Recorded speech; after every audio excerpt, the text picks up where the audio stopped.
Hello, ladies and gentlemen. Hello, hello, hello, and welcome. It's Yuri here, and Yuri, also known as Starlord here. And we are back. We are back to play some more D2 Resurrected with our one and only Bowazon / Magezon, however you want to call it.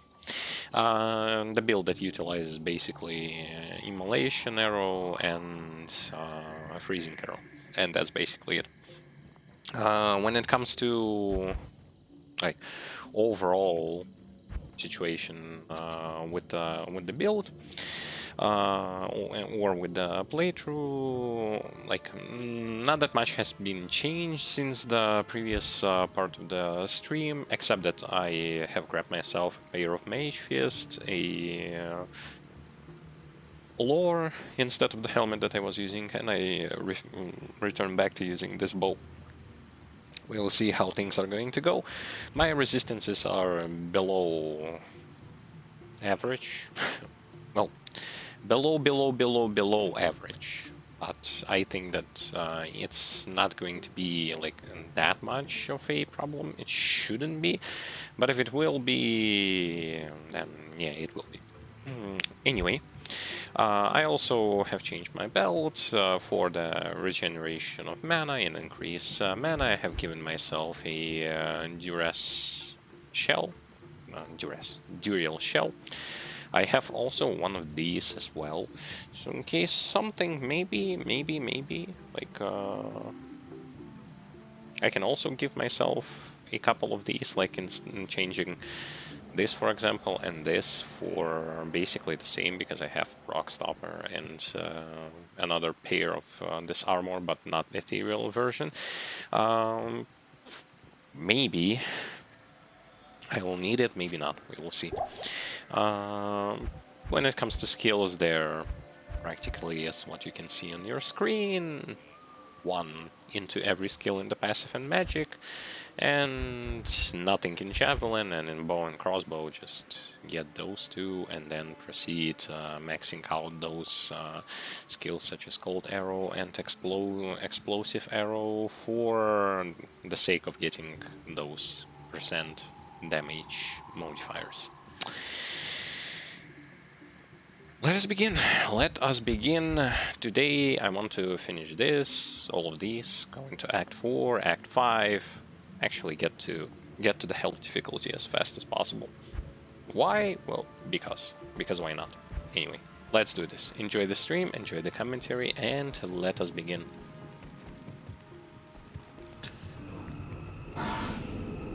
There were a lot of things that I could have equipped, but I decided to use what I could use.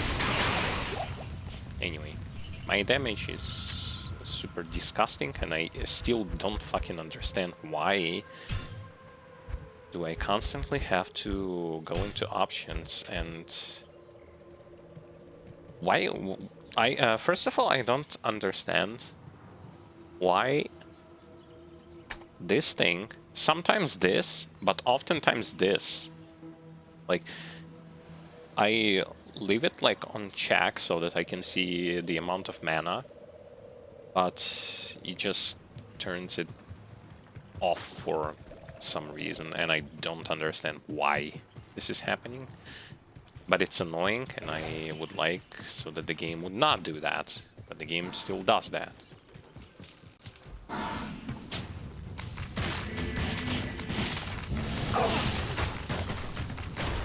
And I really dislike the fact that it does it.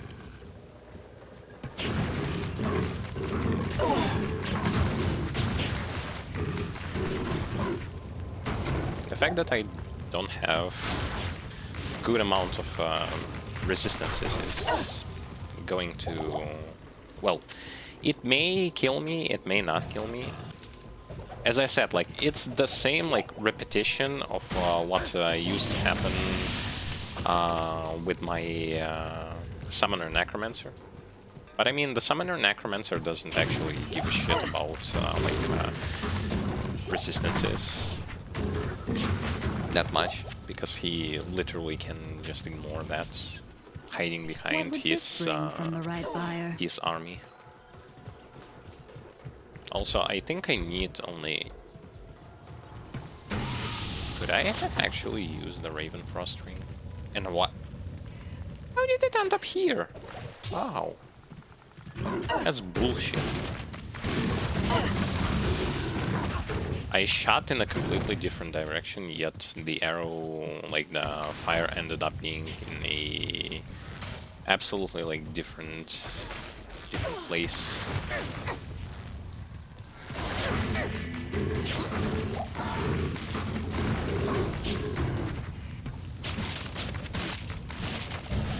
I'd say it happens sometimes.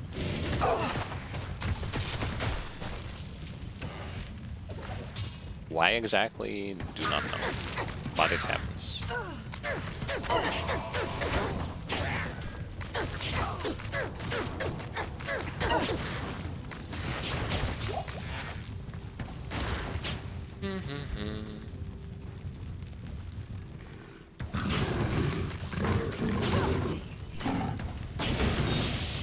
Still have no idea why the hell this character is so darn tanky.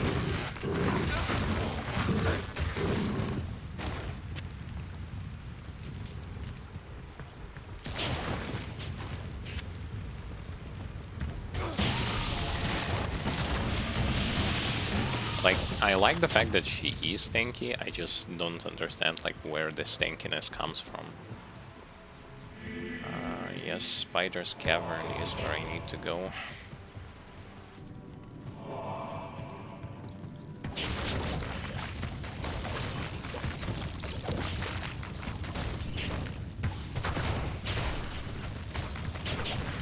The reason why I switched back to this bow is for the sake of getting the plus skills.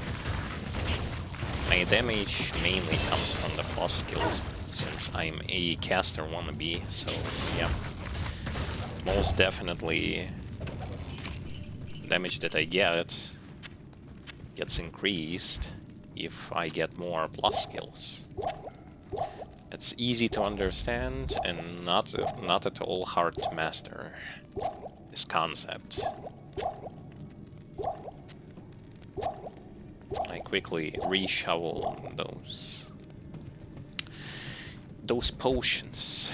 Those potions. I'll get my dex all the way to 110 as well.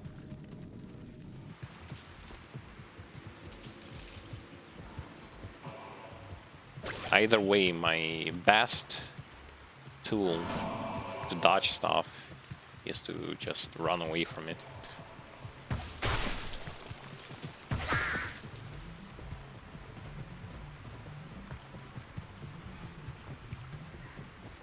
Best defense is to just run away. Run away.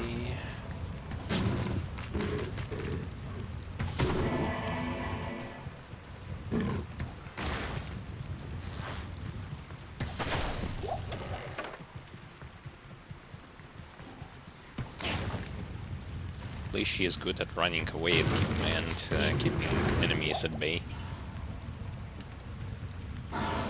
However, I still would have preferred to play with multi-shots, just because I like the like wide range AoE instead of narrow, like just in line AoE.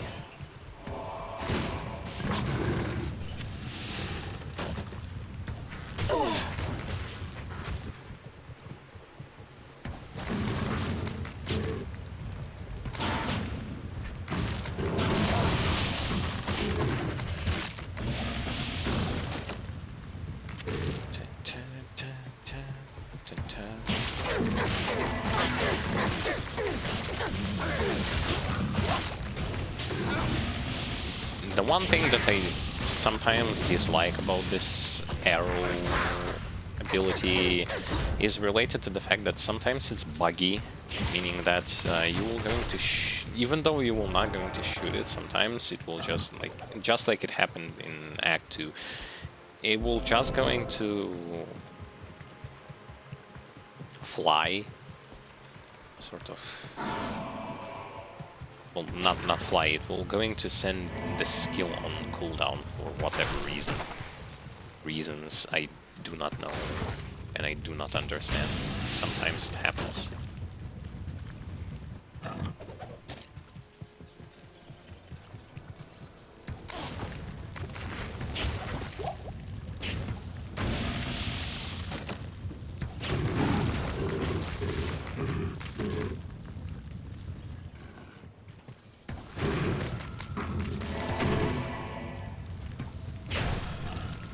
Yeah, the mana problem is starting to become less of a thing, considering the fact that I'm now using those like mage fists.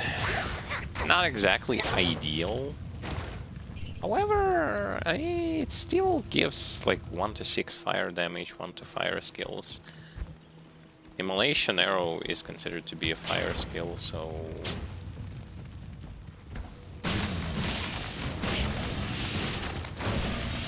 I guess.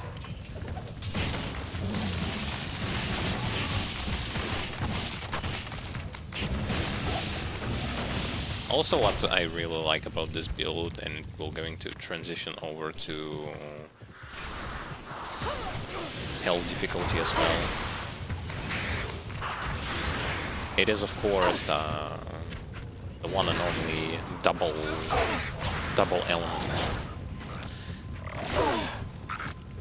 double element thing that will going to keep me going through those immunities, just like Sorcerer's Code.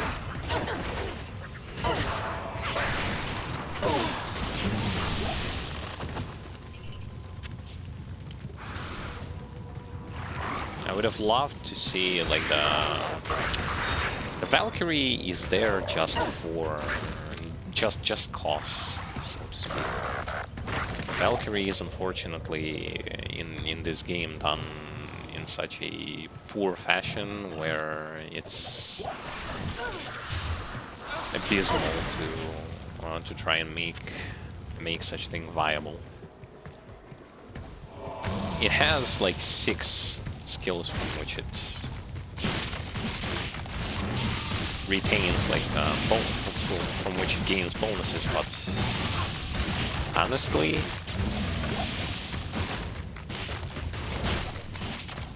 it's so annoying, the fact that the skill itself is not at all interesting or anything. Get this away, and then this away. Just making everything perfect.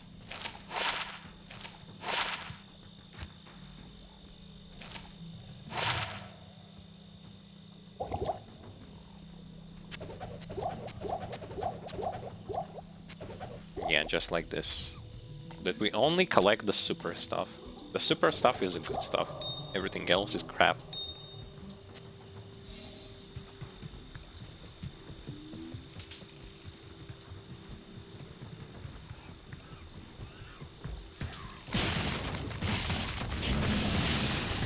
It is strongly advised to have very good resistances when you transition between difficulties. This, I would advise severely against it. But because I personally don't care, it doesn't matter to me. Up until the fact that I get one-shotted for whatever reason by some glooms or some other shit that shoots from miles away, then I will strongly reconsider my options. This will be not happening anytime soon.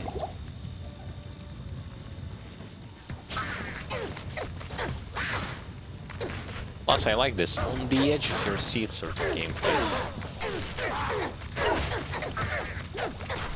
And no, it's not related to play Barbarian. Definitely.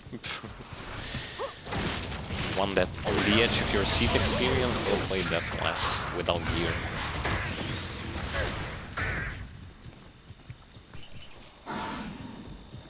You will get the most on the edge experience possible. Or you can play, I don't know, a druid, a summoner druid, I mean.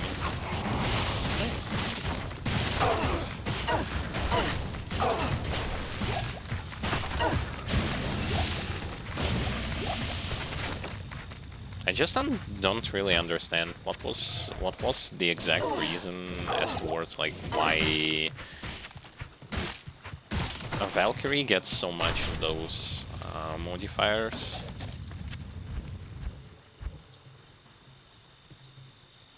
Literally gets six modifiers. Yet unfortunately she doesn't get any sort of movement speed, attack speed boosts, nothing. And she moves really slow, and she attacks very slow. It's like having the mercenary, but a worse version of a mercenary.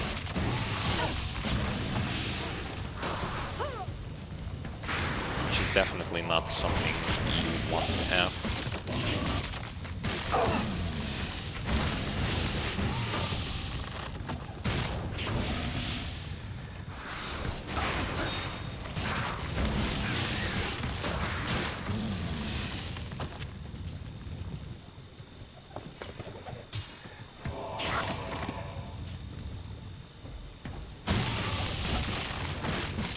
I could have speed up the process of like going through stuff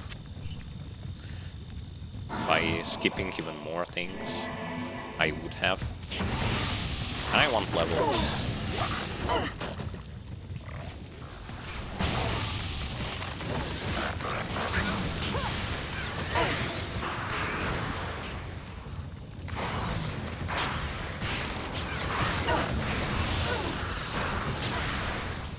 Strangely, Gloom's barely hurt, even with 0 resistances on Nightmare. It feels like the only place where it literally starts to matter is Hell difficulty. Or against some elites.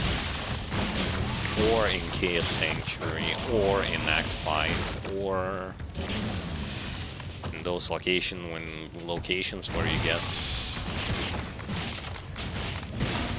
got it by having to deal with those enemies who apply curses, etc., etc.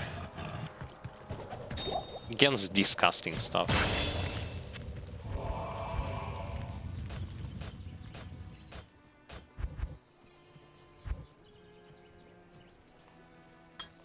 I'm still putting points into this thing, though I will going to have to put points into some other skills as well. Reason is because I will need single target damage, because one thing this character unfortunately is poor at this particular moment, and you have seen this on against Uriel. The single target is atrocious. Unfortunately. The single target is probably the worst I have ever seen.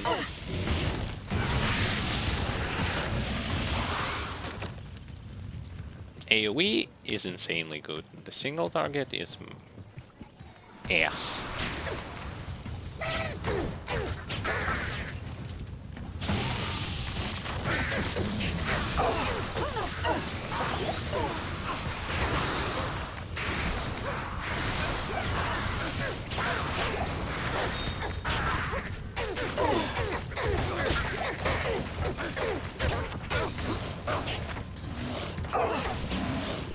Why am I even bothering with them?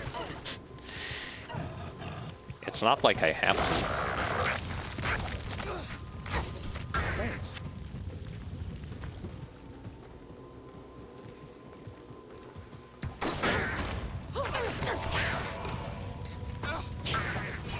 I like when it passes through stuff, like when it puts this flaming ground after each target that it passes. Sometimes it just doesn't do it.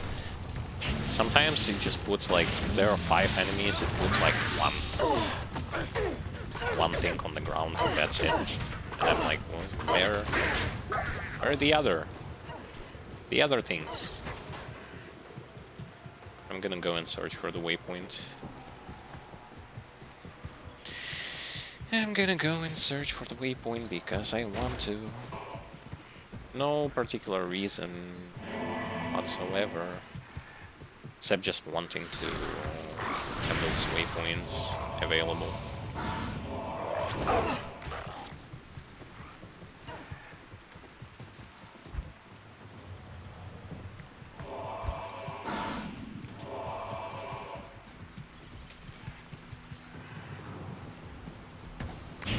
Gameplay with Magezon is so straightforward.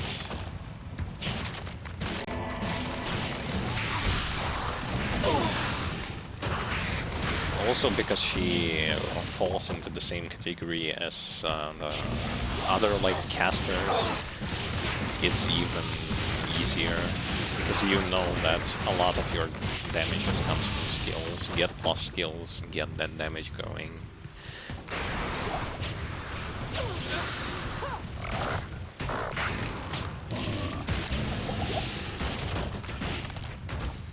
And I like that concept.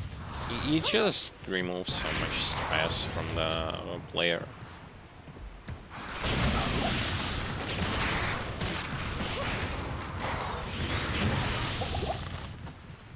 Way less things to think about. Way more time invested into just having fun.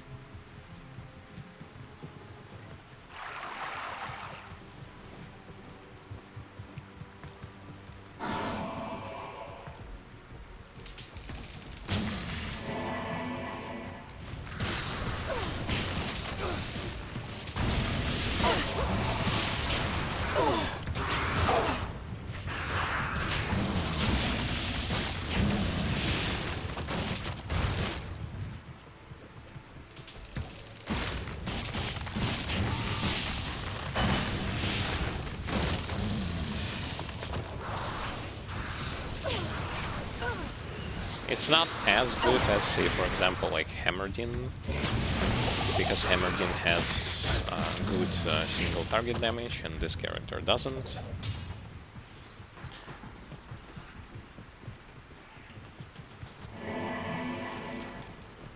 But this is still a very solid character. Where the fuck is the waypoint?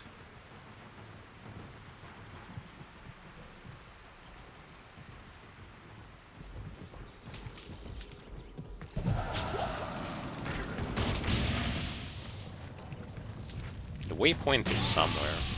The question is where.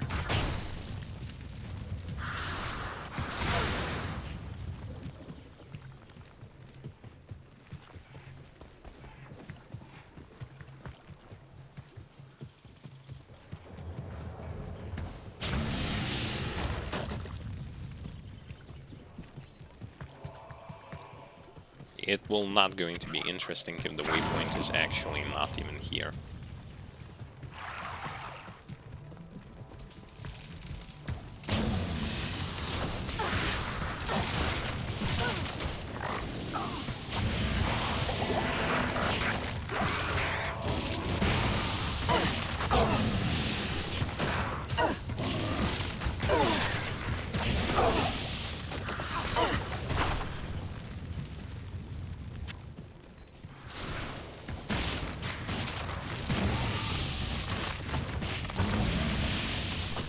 And I like the fact that you can shoot off screen.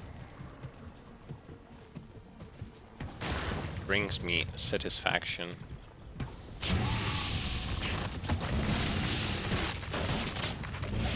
Hey, that's also the spider's forest. What the fuck? Shit.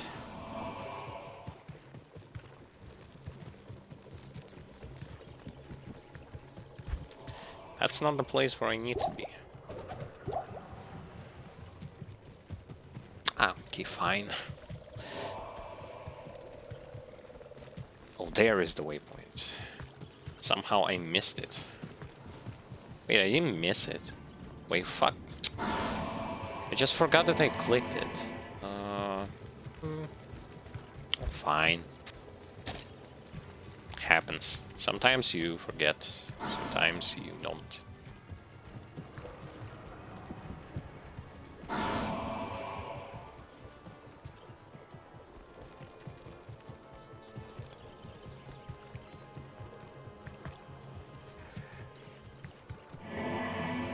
So yeah, if I would have wanted, I would have to increase my resistances. I mean, I could have used like this and this. I also have treachery if I really want to.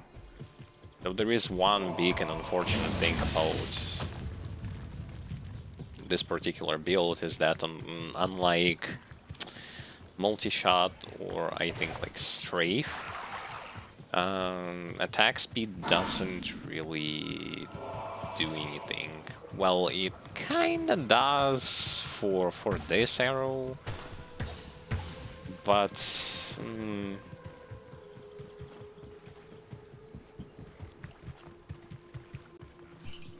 this build is not about killing single targets. No, not at all.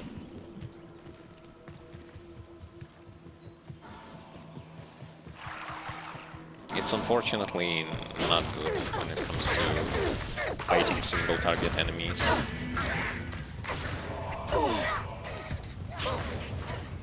It's good at killing packs, it just sucks at killing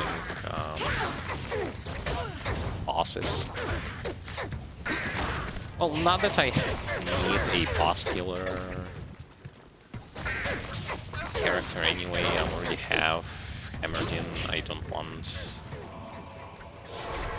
want more.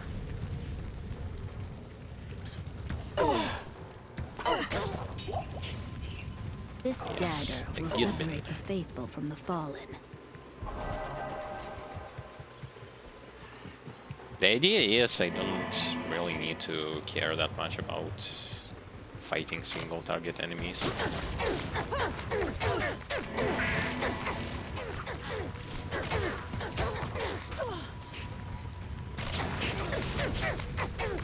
Because I already have something that exceeds when it comes to doing that kind of job. So I don't really care.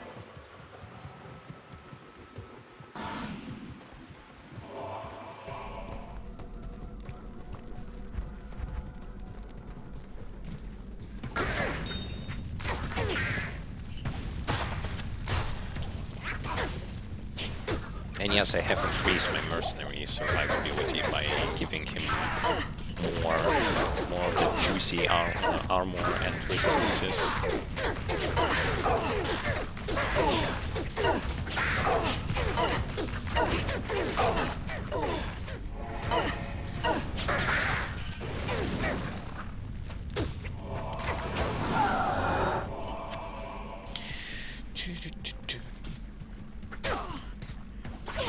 Come the fuck on. See, it sometimes glitches, this simulation arrow. Hate it when it does it.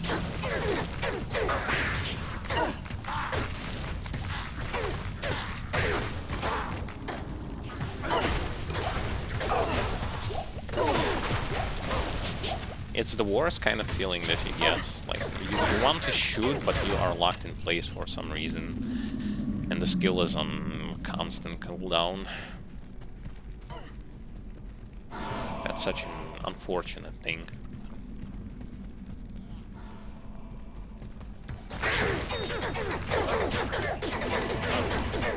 And this place is always the same, like the second floor. It's the same layout.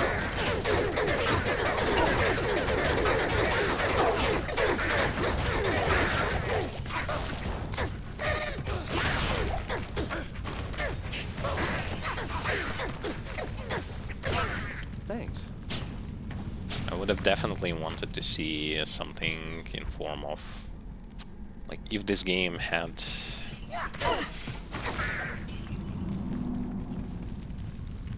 weapons that would give you a chance to shoot like 2 or 3 arrows, or if you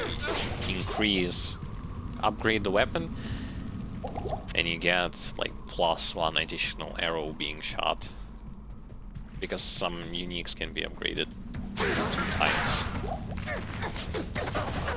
Like shoot those arrows more. Shoot those arrows more.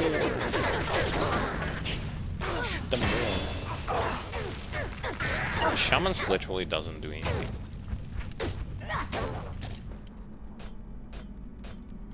I am offended. I'm offended by the fact that they literally don't do anything.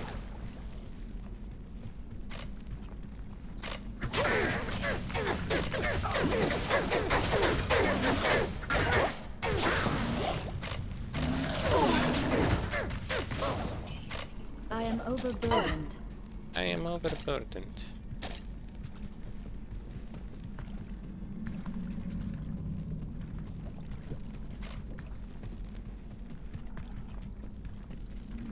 I like how the character gets increase, like carrying gold, but doesn't get increase carrying arrows.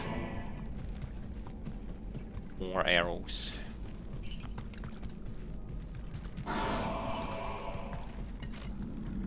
Because I definitely would have wanted to carry more than 350, just for the sake of inventory management.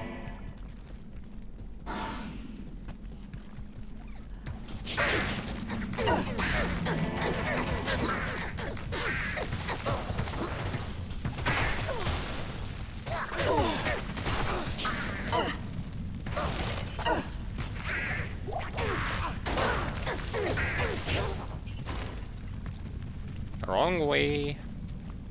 It had shamans, but it's the wrong way.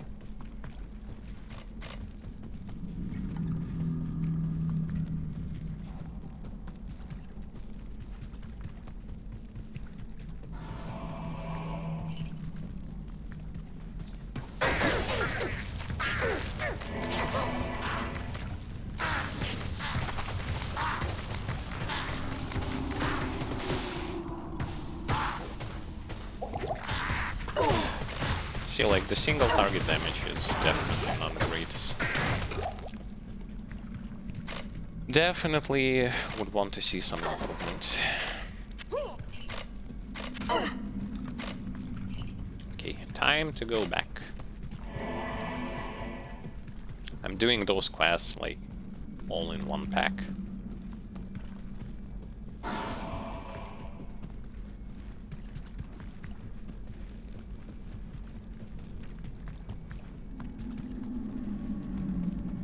All in one pack. Just because I don't want to go back to the town and out of the town. No, I want to do it fast.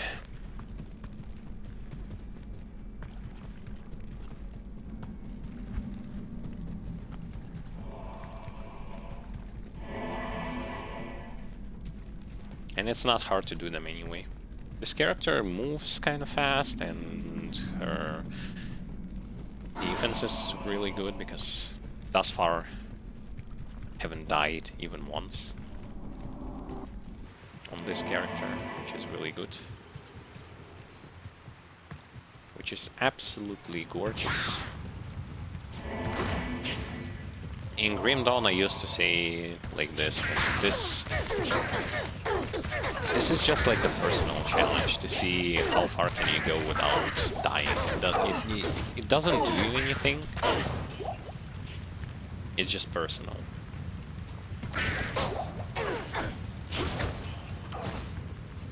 And so far so good.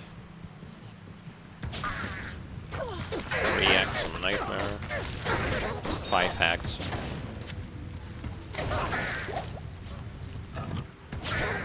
on normal, and I'm still alive, and I'm still not dead yet.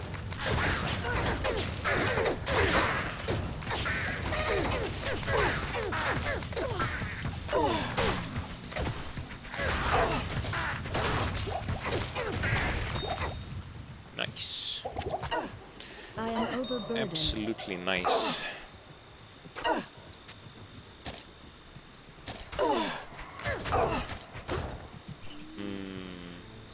this.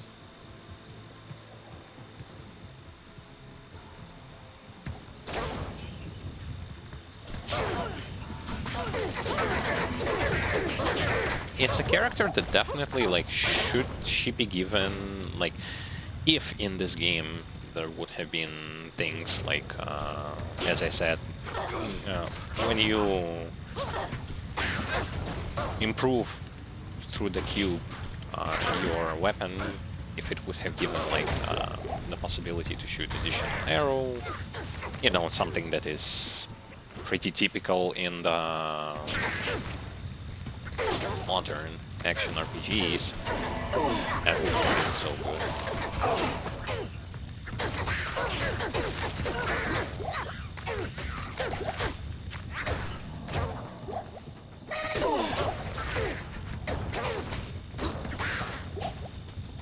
Because then you would have had so many more potential. Just shoot the ever-living fuck out of everything that exists on screen. No remorse and no fucks given. But unfortunately, it's one arrow at a time, plus cooldown. I can bear the cooldown if it works properly. Meaning, I shoot the arrow and then I get the cooldown. Not sometimes I just get the cooldown. Be like, where the fuck did that cooldown even came from? I haven't even shot anything yet. Yeah, the skill is unavailable. But it's again one of those situation happens scenarios, which I really dislike about this game because it brings confusion.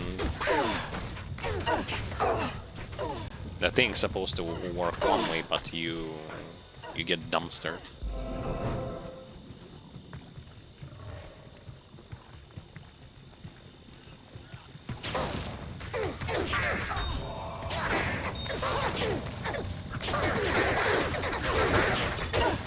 See, if I had like 3 arrows, I would have shoot them like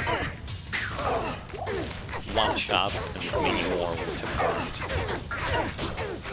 Yeah, sure, it would have placed this character like higher people's priority list, but I mean, why not?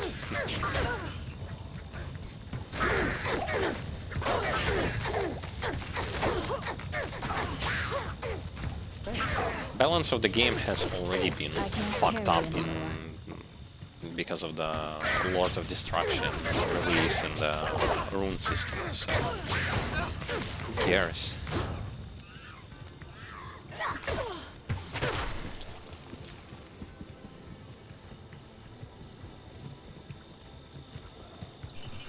The whole balance thing is... When you look at the problem of the why a lot of people also don't like Lord of Destruction thing whatsoever, well, it's because of the fact that the balance is pretty much dead. People are just running with the same set of rune words over and over again, and that's it. 90% of uniques are simply dead on arrival, even though they don't look bad. Like, in comparison to rune words, they're just pathetic excuses. Only taking because the person yet doesn't have rune words, and when he does, well, GG.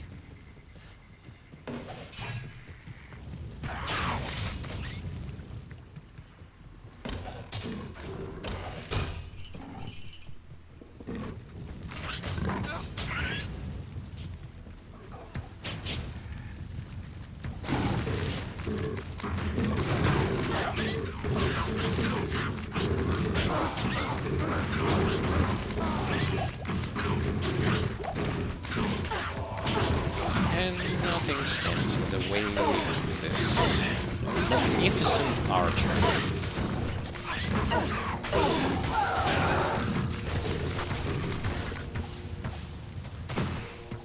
No what I would have I need wanted to? mana. I would have wanted so that maybe like there would have been a choice between melee Valkyrie and range Valkyrie. I would have wanted range Valkyrie, but I would have also wanted a Valkyrie that actually does something besides like additionally occasionally soaking damage on the enemies.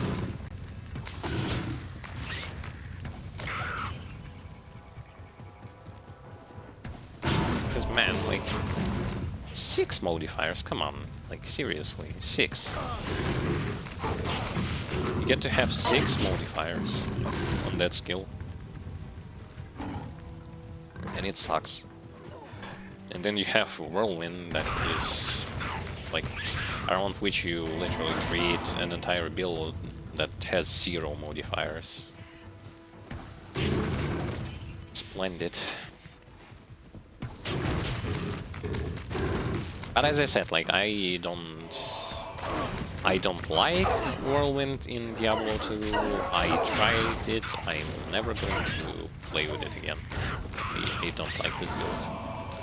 I don't like how the skill works. I don't like that this is not a true AoE skill, that it functions in a Zeal format for some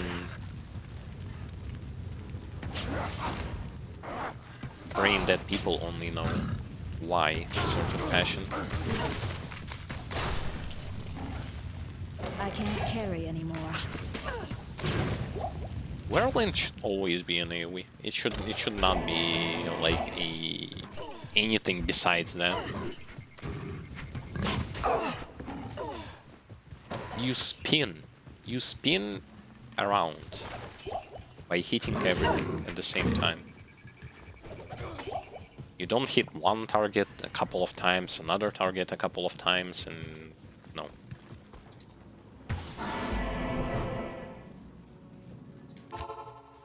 It doesn't work. It should not work this way.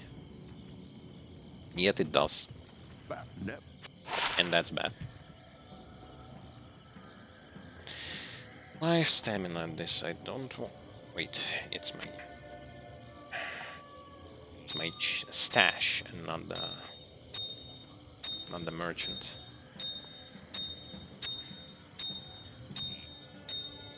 I got so many of these. This is bad. This is bad.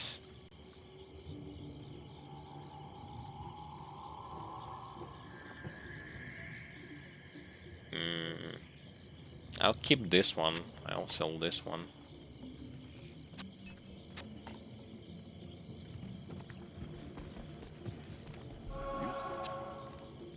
You speak with Ormus when Ormus speaks to you.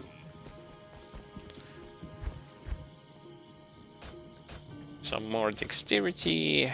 Also, the beauty of this particular build, you don't care about. You don't care about things like, oh, I'll miss, oh, I will not miss, and so on and so forth. You just don't.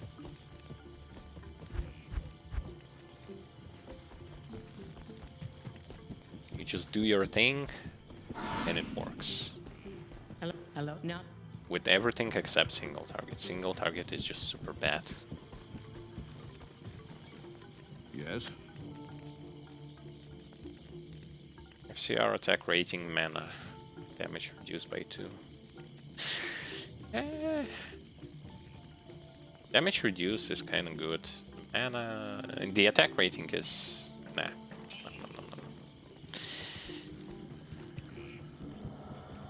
I would have said, well, okay, I will leave it, but Good day. on the characters where FCR matters, attack rating doesn't matter. Mana kinda matters if you play on a very mana consuming class. Question is if.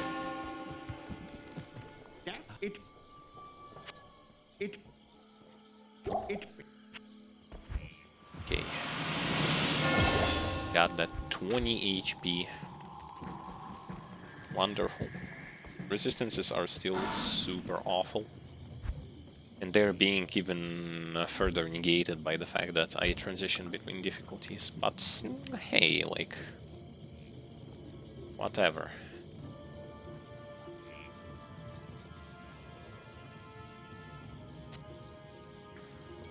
Give me that.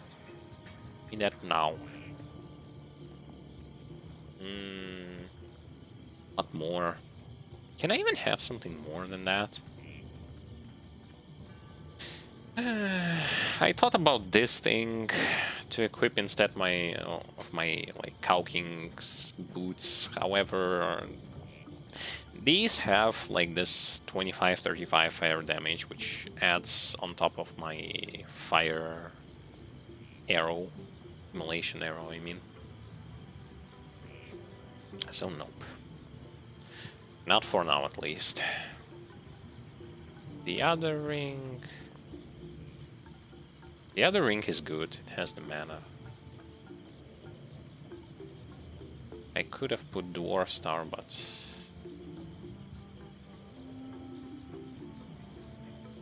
I'm not going to put Dwarf Star. I could for the possible magic damage reduction.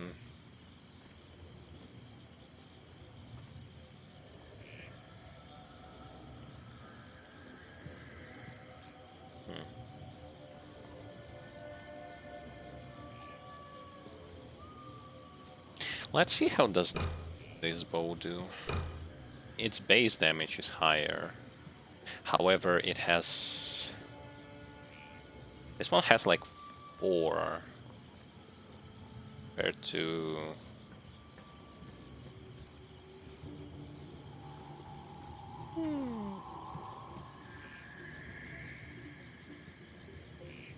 Oh wait, it doesn't have the piercing attack.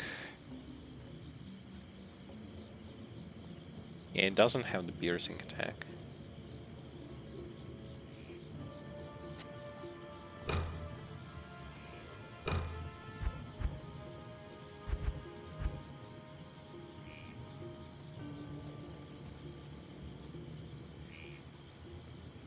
%.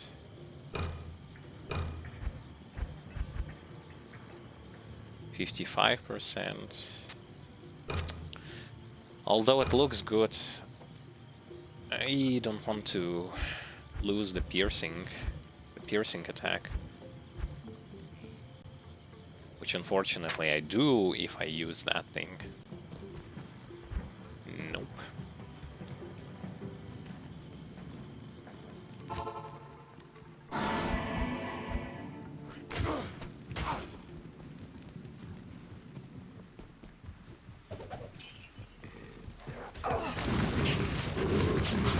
Guaranteed pierce is better to have. Well, maybe if you get the pierce to a certain amount, can you use that bow? Maybe.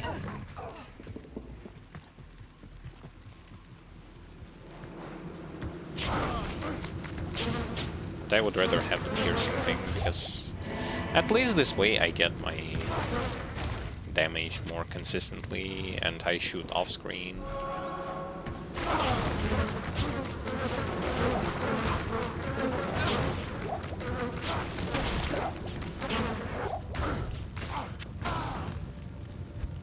It's better to shoot off screen.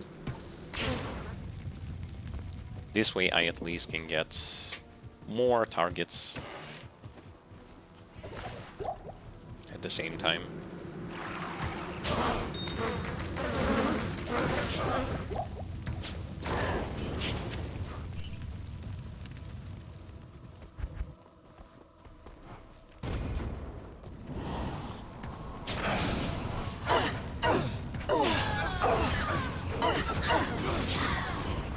I think this is the right way, yep.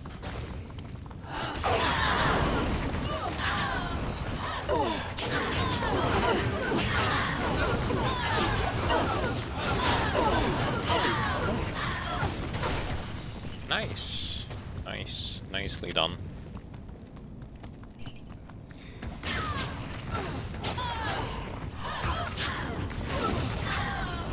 Plus, in case something, I can also use the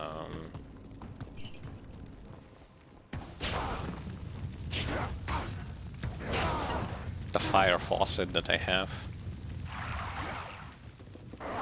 for this character, on this character, but that is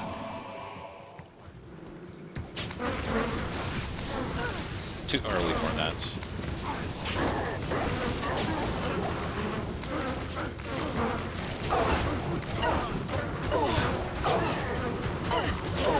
Okay, like it's just better to have AoE plus the piercing thing in here. Because it's just better. It's just better because you can shoot more at the same time. And don't rely on chances, you just do it guarantee.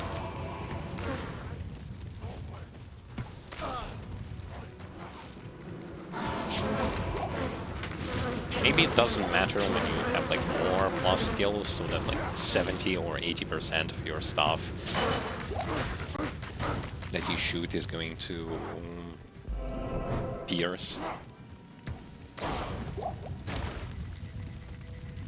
Then yes. Maybe.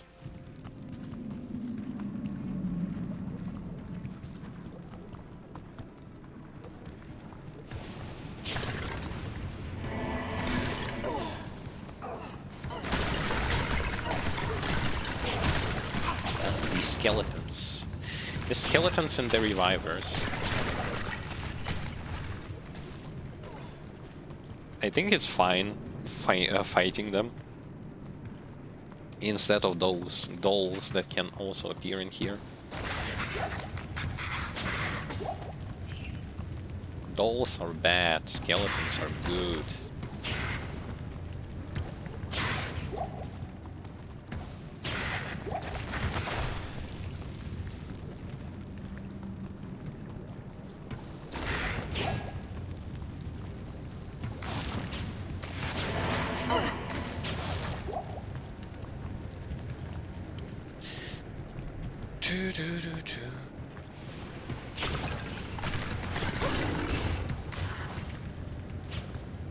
Where exactly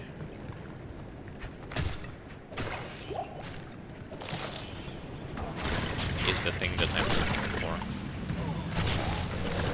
Beats me.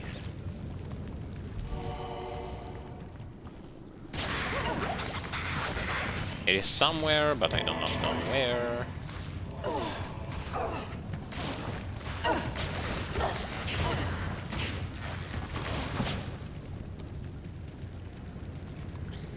Because I was not leveling vitality that much, I'm still struggling with this stamina issue.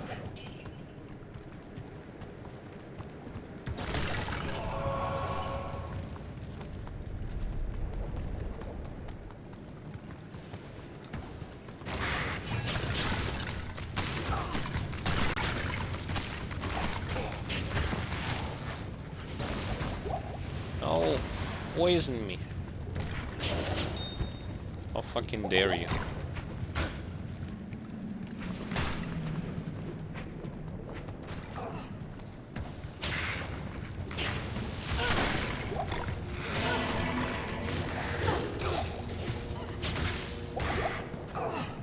Watch me actually moving in the completely wrong direction. Because I have a feeling that I accidentally chose the long and the wrong way at the same time.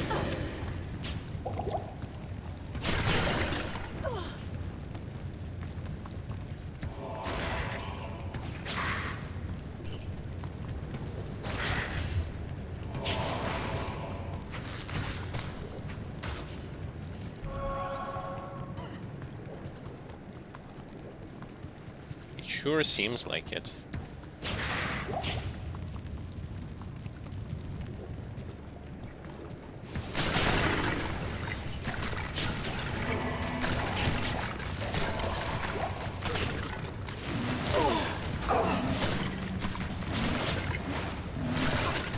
Is he not?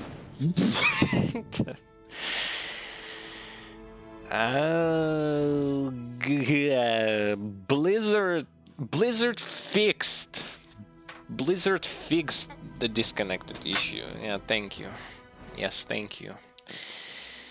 The servers are fixed. Fuck you, Blizzard. Oh my fucking god.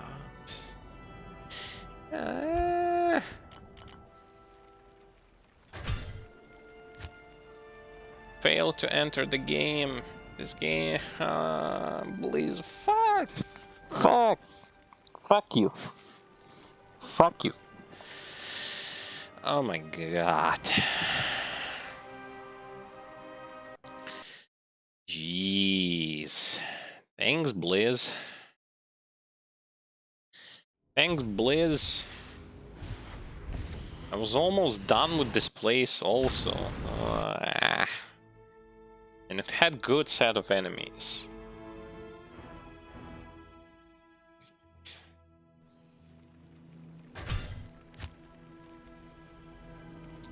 Fuck you. Jesus.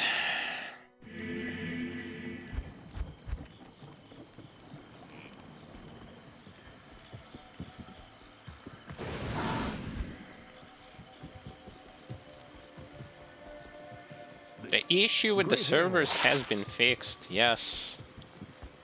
It definitely has nothing to do with the fact that a lot of people quit the game, no. All this trouble over a tattered book. It absolutely has nothing to do with that. Just that the Blizzard fixed it.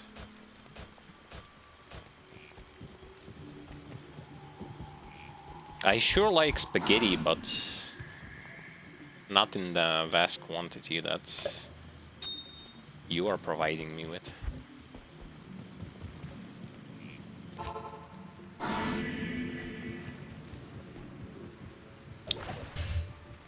Oh well.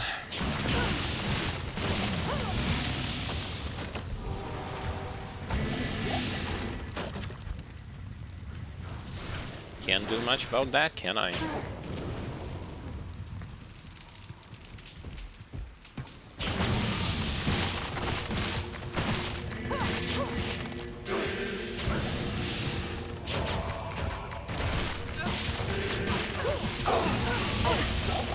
And by the way, this act is still a fucking issue.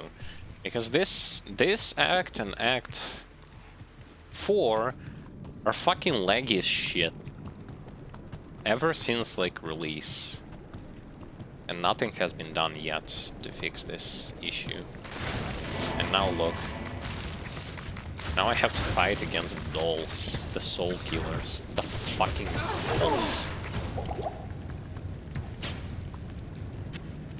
Anyway, I do not want to have this debuff on me. Definitely. Yes? Not with the resistances I have, and the amount of HP that I have, and the fact that I have to fight the dolls.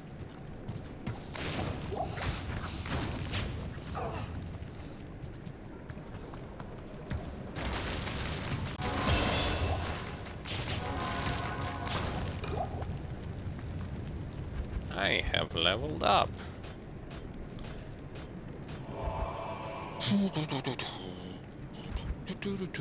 Oh, I maxed this one out. Time to max this one. Single target DPS maxing time.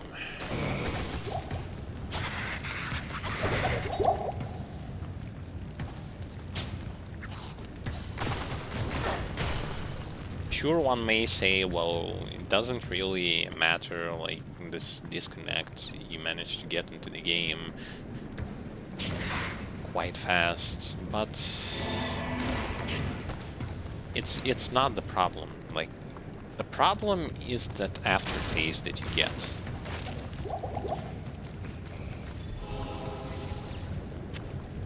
And if it tastes like shit, it doesn't matter. Like, no matter what you're gonna tell me, it's not going to make it taste better.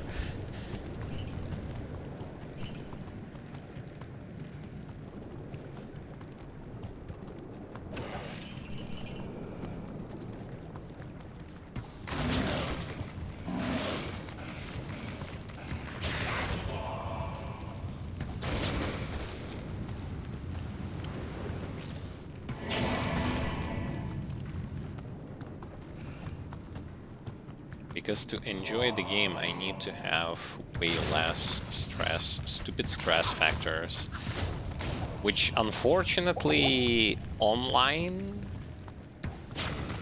like when you play online in this game, it brings nothing but frustration.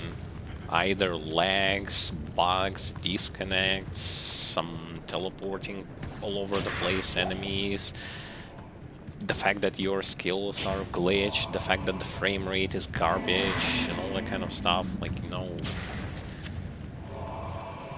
it pushes you away from just having fun, because there is little to no fun that you can actually acquire when you constantly have to deal with this particular mess. And I'm not speaking about disconnects only. Disconnects are like icing on the cake.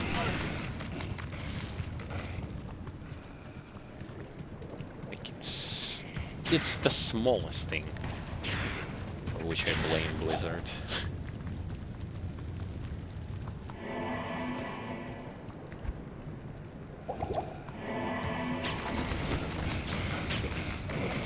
And thank God I'm not a World of Warcraft player. Those poor World of Warcraft players constantly get shit on Blizzard.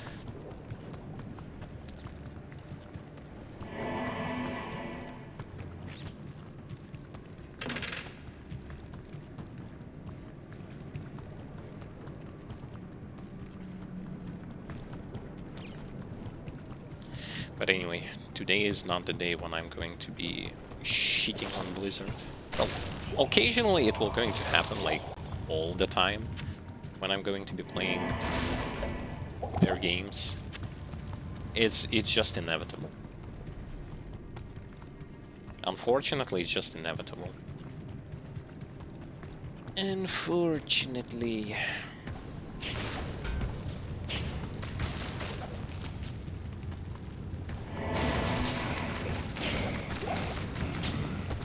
Just hopefully this was the only disconnect for today. Hopefully.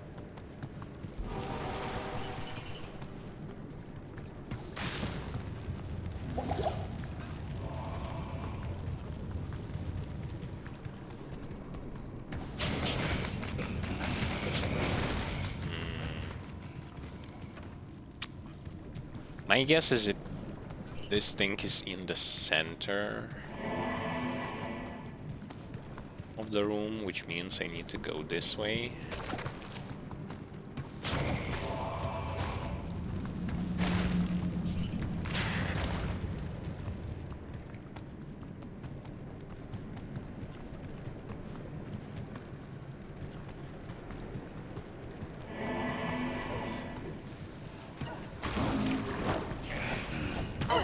Almighty indie company.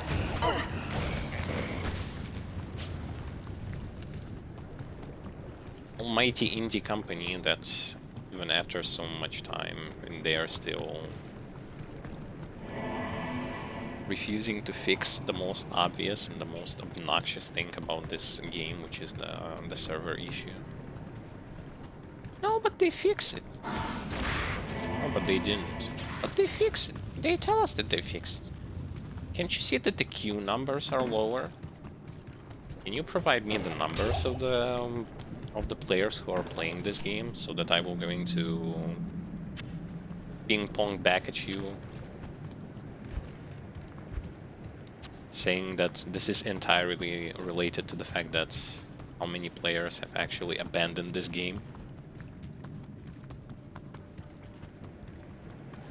I like this interesting concept of when one side tells that a lot of people have actually dropped the game, and this is why the queue numbers are way lower than they were before, and then the other one is saying, no, it's because they fixed it. Well, provide me the number of the current player base, much like in Steam, like, you know, where you can see how many people are actually playing the game.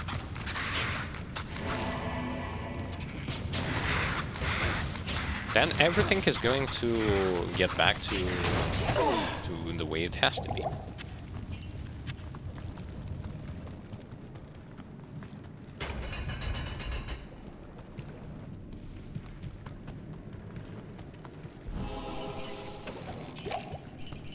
Anyway, I get the brain, get some other stuff.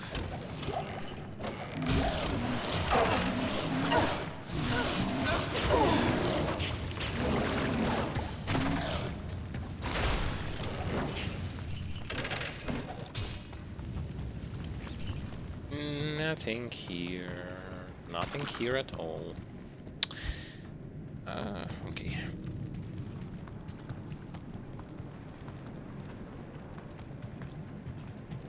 I'm done with the sewer level. Time to go into Kuras, Upper Kuras, and then the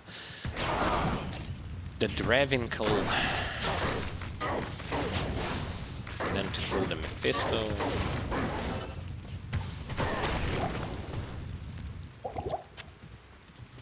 And then to finish with this act.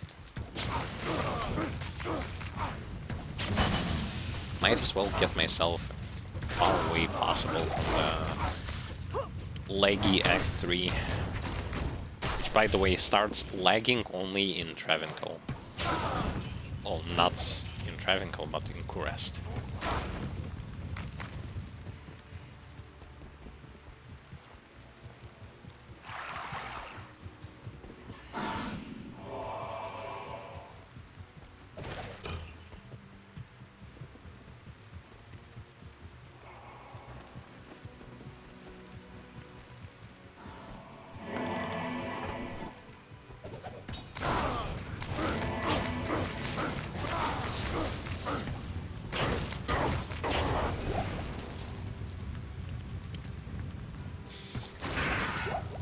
I like this dual element stuff, it's so good.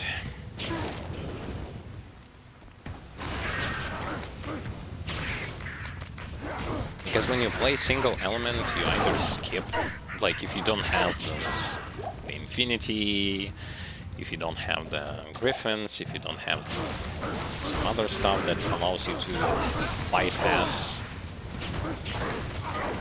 stupid resistances thing.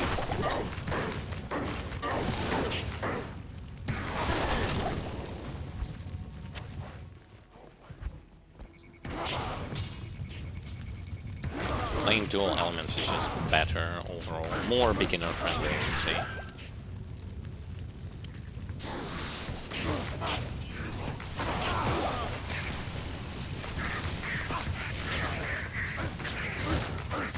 It's later, like when you already have. Thanks. When you already have items that can help you deal with immunities pretty easily. You get your Merc all set up, then it's better to use the single element. But I mean, it takes excessive amount of time.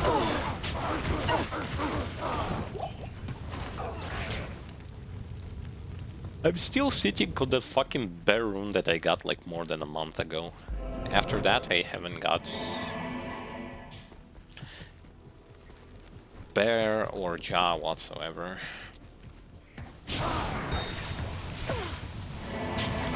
Not like it really matters. I only want jaw so that I can make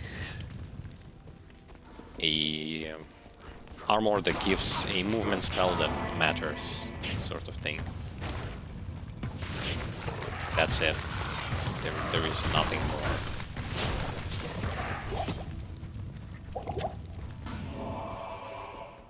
So that I can finally play properly as a Necromancer Summoner and don't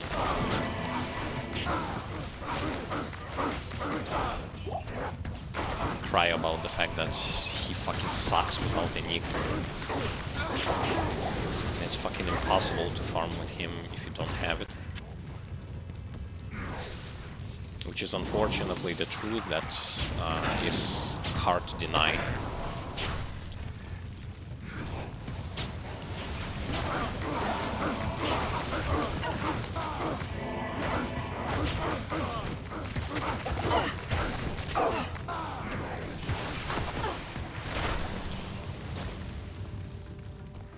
waypoint.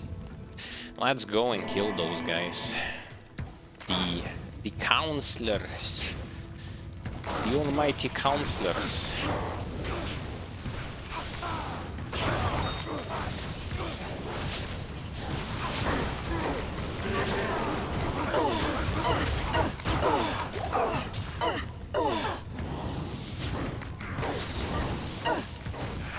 He is calling me.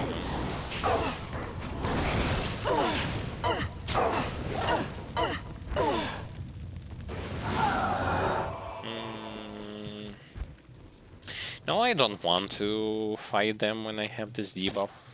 As a matter of fact, you should not fight things when you have this debuff, especially like bosses and stuff. It's like, fuck that. Go you. The shit hurts. Oh, I got the fucking skiller. Unfortunately, the second stat sucks, but... Well, it doesn't suck for the fire bear, but for regular shapeshifter it sucks. But still, I got the skiller. That's a good... That's a good thing. I think we had one skiller here somewhere. Yeah, there it is. Now we get another one for the druid. Nice. Nice.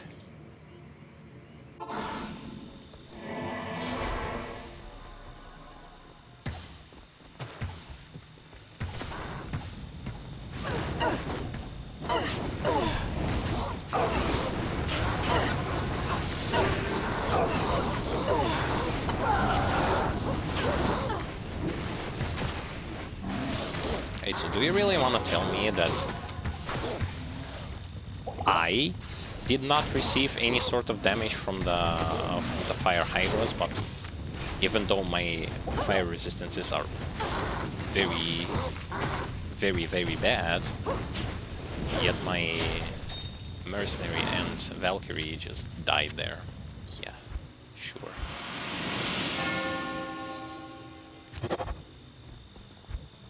It just happened, it sucks, but unfortunate. But oh well.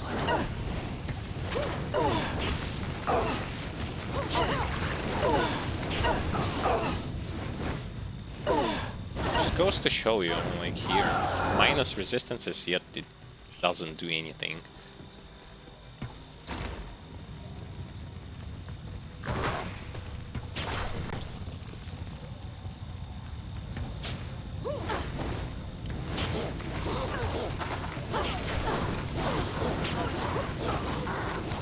Yeah, literally nothing. Their physical attacks hurt, but...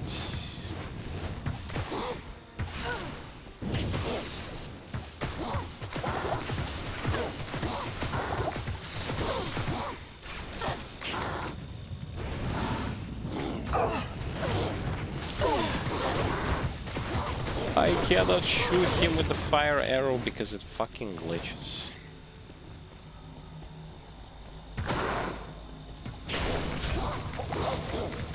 That's such a... Statson's reign is renewed. Such a fucking tragedy.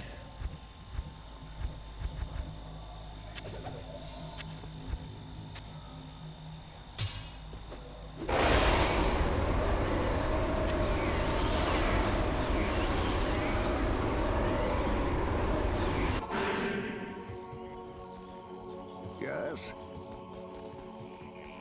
Yes.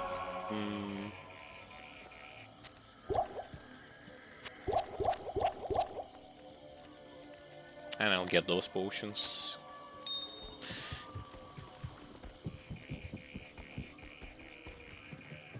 What do you need? Yeah, so the council doesn't do shit. Even with these amount of resistances, their hydras are just unnoticeable.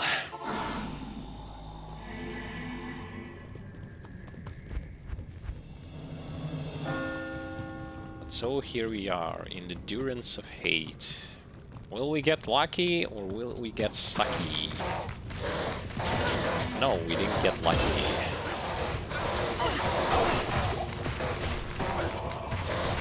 I was hoping to face against anything but lost dolls, but I got myself some lost dolls.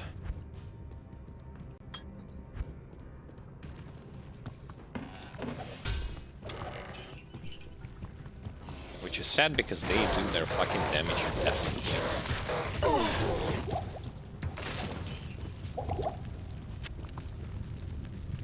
One big and unfortunate thing for this game in comparison to Grim Dawn is that when it comes to layers of defense in this game, they're just bare bones, that's one thing, and like the big things such as defense just giving you chance to dodge is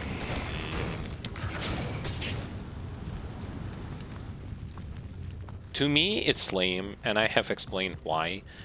Simply because of the fact that, well, as a ranged character you don't stand in one place that much, you have to like run away, and when you're running your defense goes to 0, which means your chance to dodge goes practically to 0 as well, so like, fuck that. It gives me no advantage whatsoever.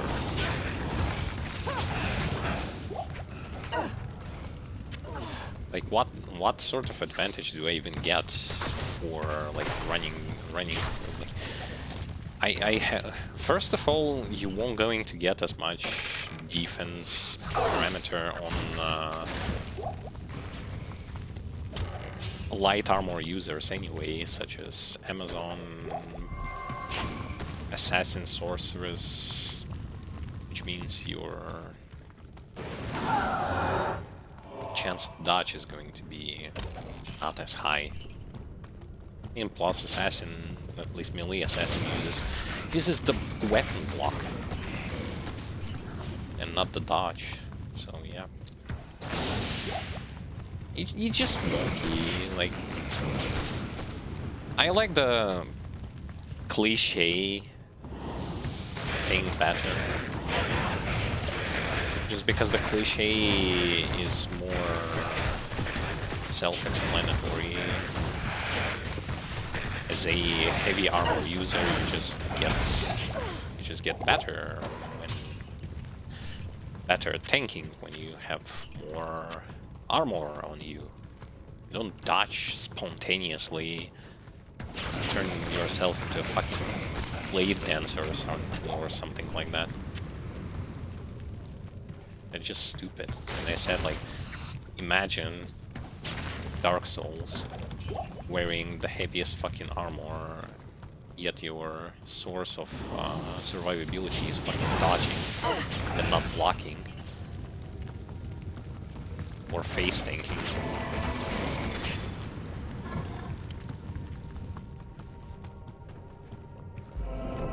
It's kind of terrible.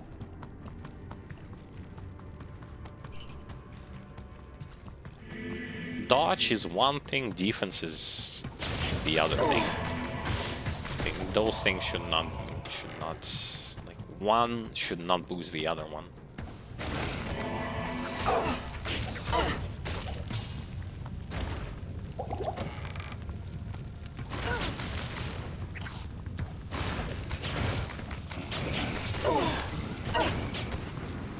Because come to think of it, Grim Dawn has buttloads of resistances. Grim Dawn has the defense, the armor absorption, the percent damage absorption, the damage over time reductions, and stuff like that.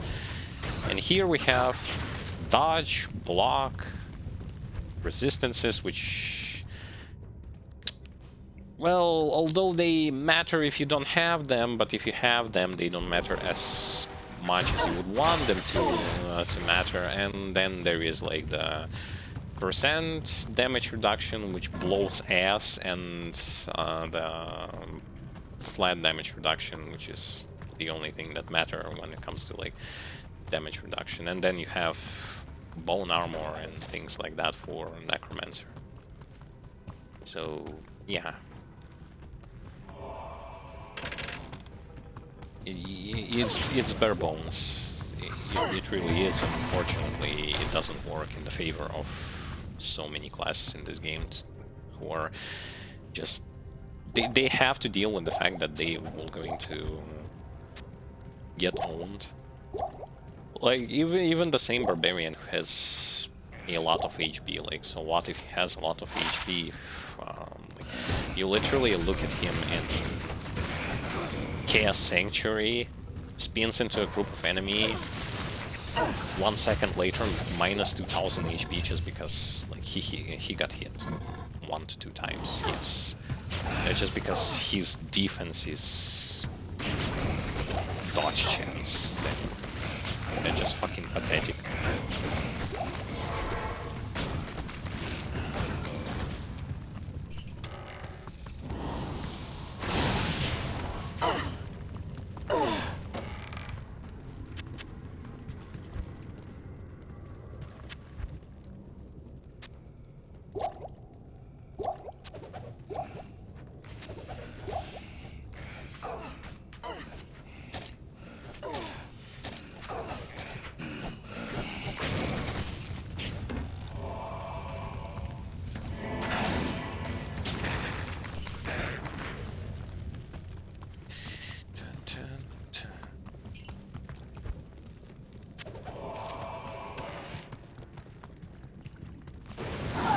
Even though I had my fair share of grudges against how in Grim Dawn the defensive layers work, and that's percent base damage reduction is the king of saving your butthole pretty much all the time.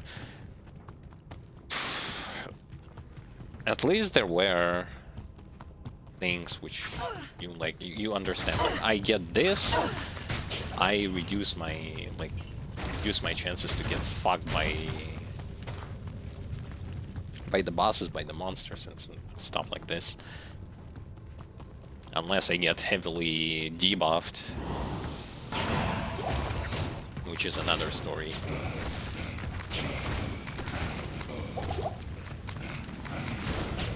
Because in Grim Dawn, the biggest problem is the fact that debuffs from enemies are stacking one on top of another, and they can stack to the point where you're just going to get bulldozed by the amount of debuffs that you acquired on yourself, and nothing will going to save you.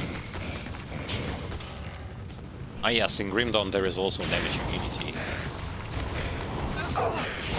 Temporary damage immunity, which this game doesn't have. I like the fact that there's just... In Grim Dawn there was just a lot of things to choose from. Sure, not all of them were that great. Sure, I know that a lot of them are just... are fluff.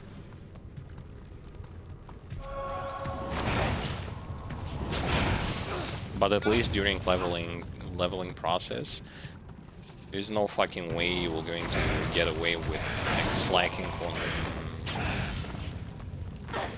resistances, slacking on the damage reduction, slacking on improving your gear when it comes to like increasing its armor value.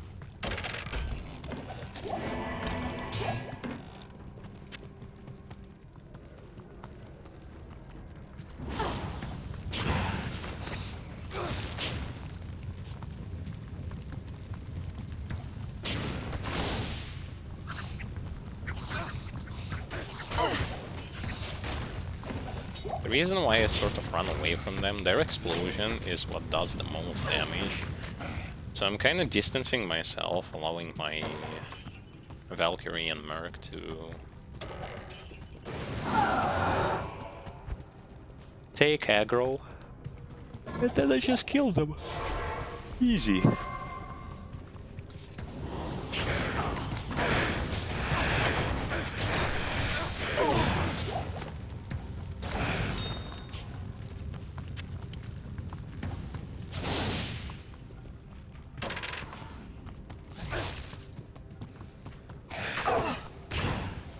Okay, now where are those assholes?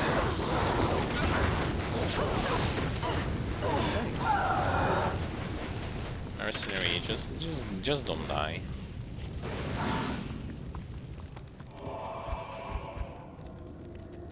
Overcap on fire is this fucker just dies to hydras.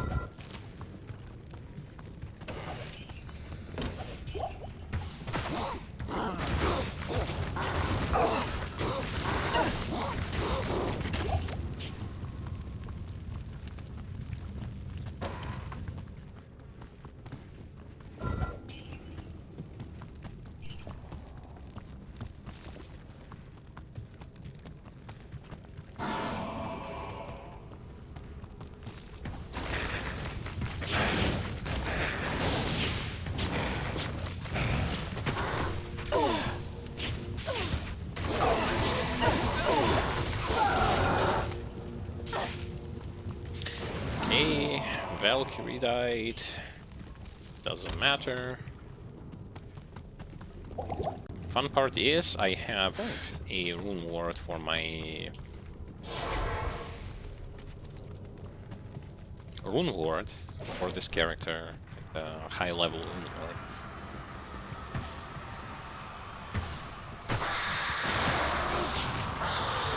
I just don't have the rune ward.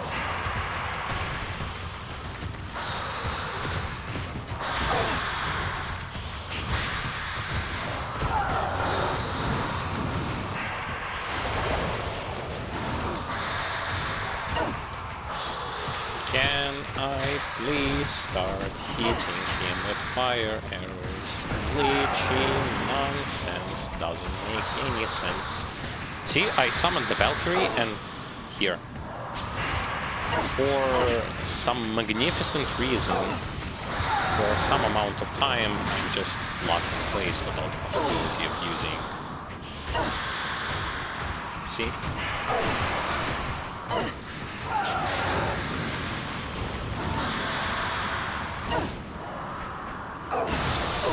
I don't know why it happens, but it sucks. It sucks balls.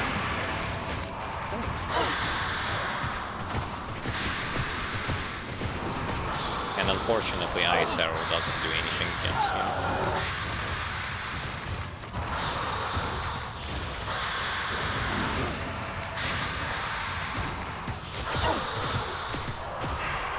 Hey, it's like you literally are stuck. You cannot use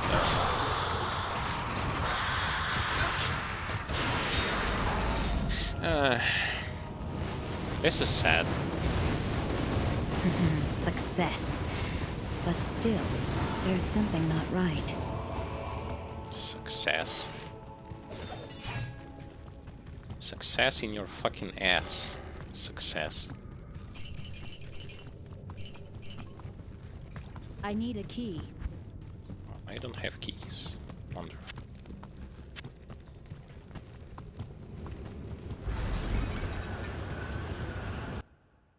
Act 4, here I come. I hate the fact that she doesn't do... Not in town. She does next to no single target damage. It just proves that like, if you plan on killing bosses, she's not gonna do anything. She's just going to be extremely bad. Like, extremely bad. What do you need? There is nothing you can do about it.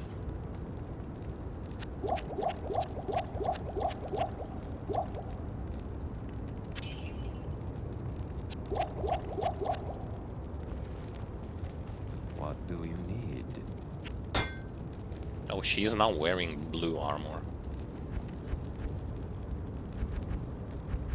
Changing outfits, I see.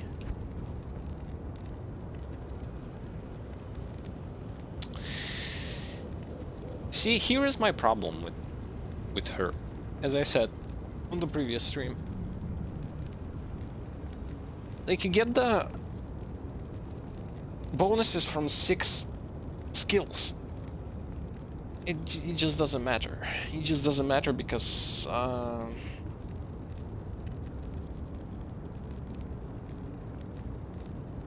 her movement speed is bad.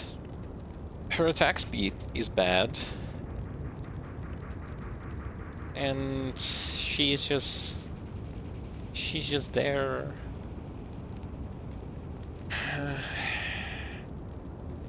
She's just there. You don't build anything around that unless you want to do something stupid, which I strongly advise against.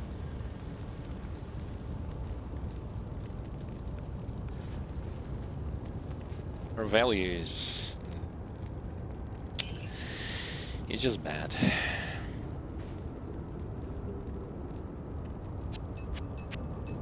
I'm sure some masterminds will going to disagree with me, but I will say, well,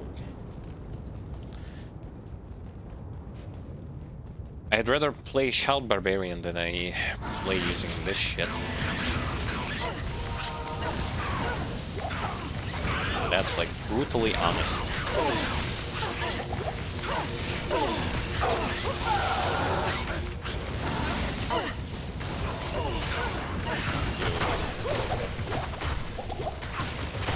Please don't get this lock in place when I resummon her. Thanks. Just please. It's so dumb.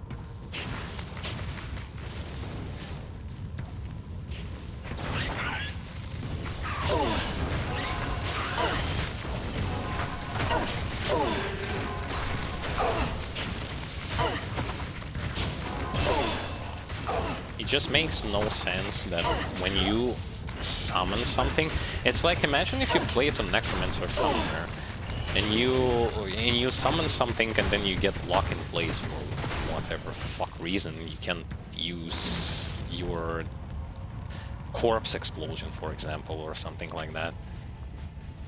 It's so fucking dumb. It makes no sense.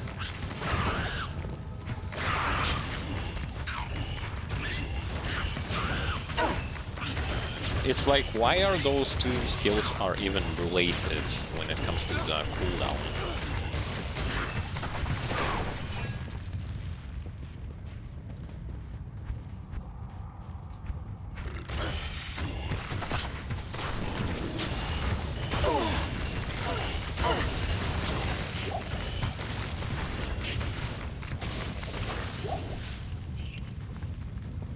Because their cooldown is even related.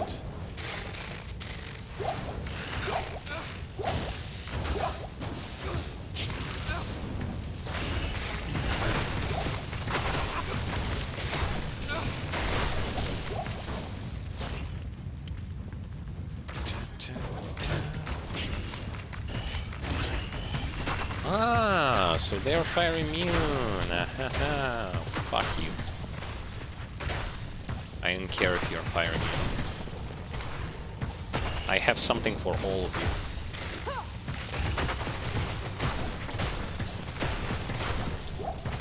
I'm not that stupid barbarian who has to suck dick in place with freaking whirlwind, even with items.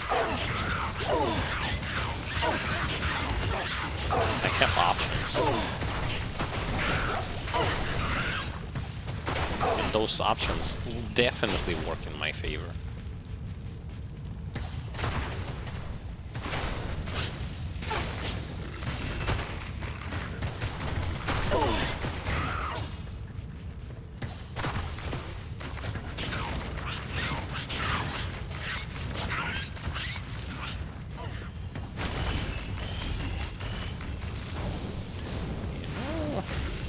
I don't want to fight you all.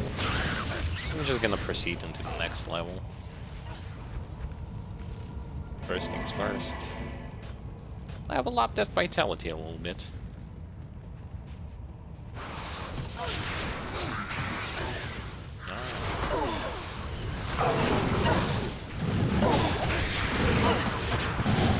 Obligatory lost souls.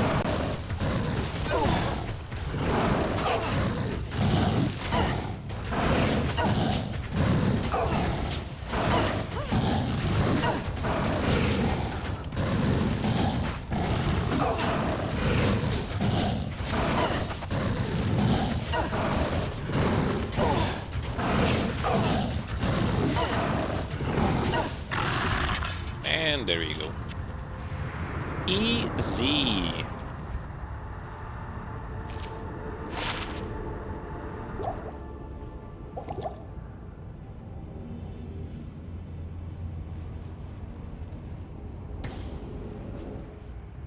Got my...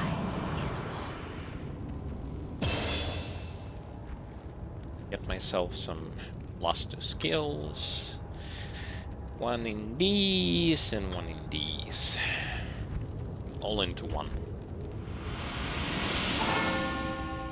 And then to find the waypoint and to move on. Because I don't want to fight against those souls. Well, I can do something like that, just for the sake of it, you know. Don't miss on the experience. Might actually help.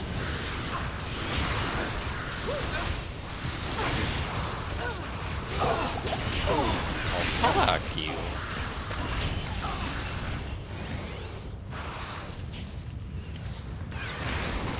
This is that disgusting irony about the fact that your mercenary just dies.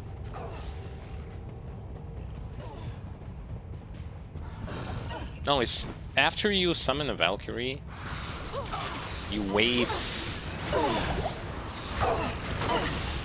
nearly 10 seconds till you can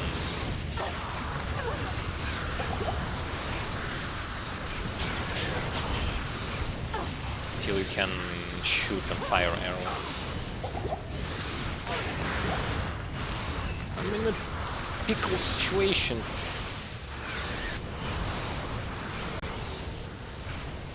And that's a pickle situation.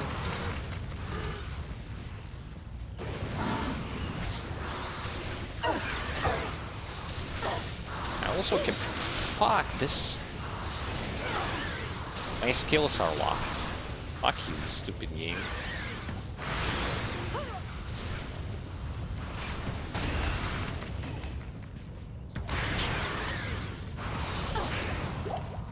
I would like to shoot stuff, but I cannot shoot stuff because my skills are all locked out.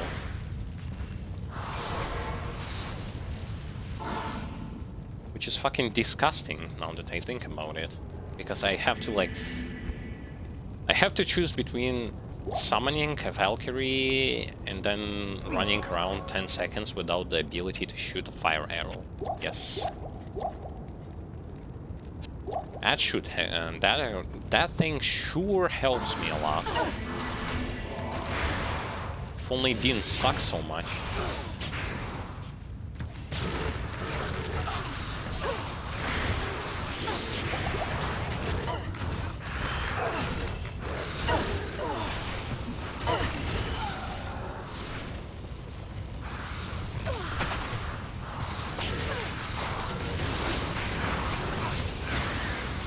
See, I just cannot resummon the Valkyrie here.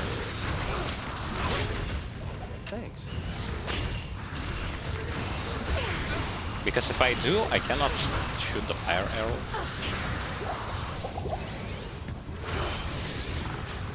And I want to shoot fire arrows.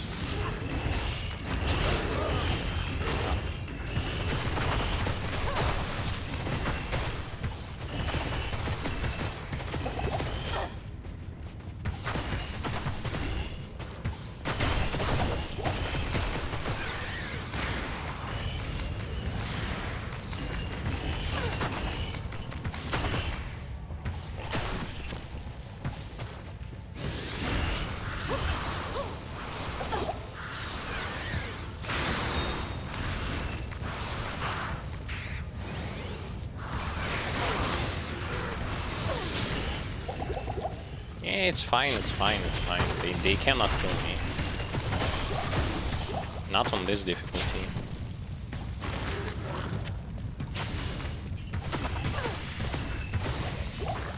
Because on Nightmare you don't actually need to... You don't actually... If you play something range, fuck resistances... I don't even know like why I'm saying something like this. Like, fuck resistances, yes. In a game where all you have is just like resistances and resistances and then resistances. What do you I say fuck 'em.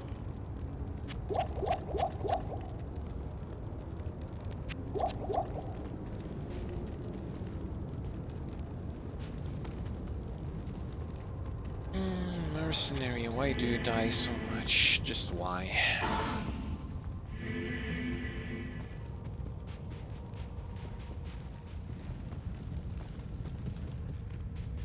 I have given him so much.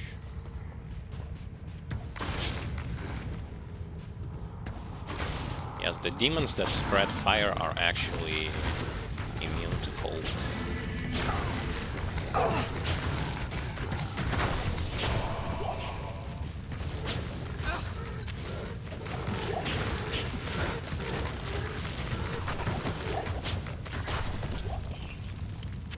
Give me those super potions.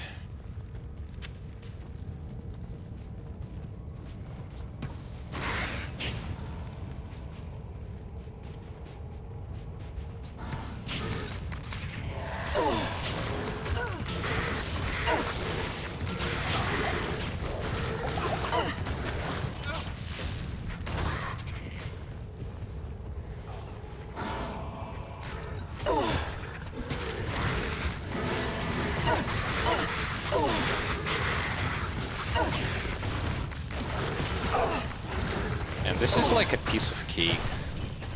Piece of cake stuff. Compared to Whirling Barbarian experience, this is so easy. This is legit, like, over the top easy.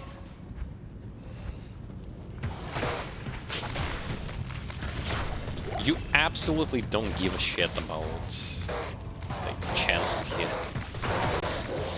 And you are even tankier than a Barbarian, because you barely even get hit by stuff.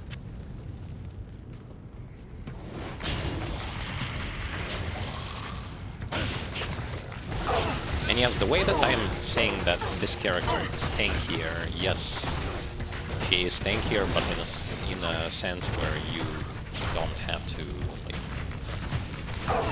You obviously will not going to be staying in place and soaking damage, of course. What are you, an idiot or something? You're just going to be running away from things. Strafing and dodging.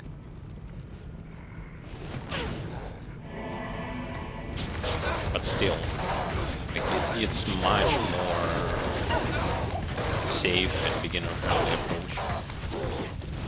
And you have two elements in case you are scared about immunities.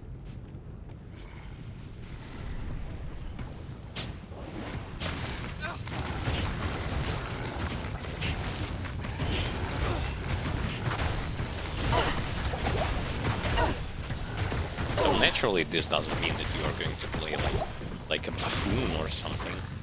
Like, hell no.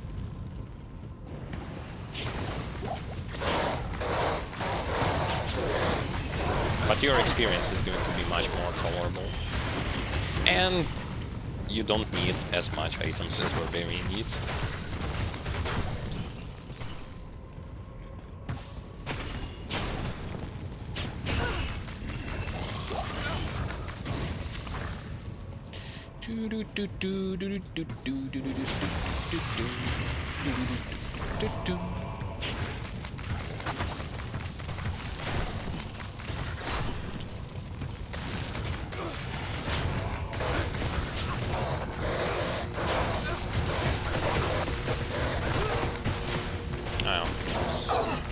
Well, the mercenary withstands a fight against double elites. I don't even blame him.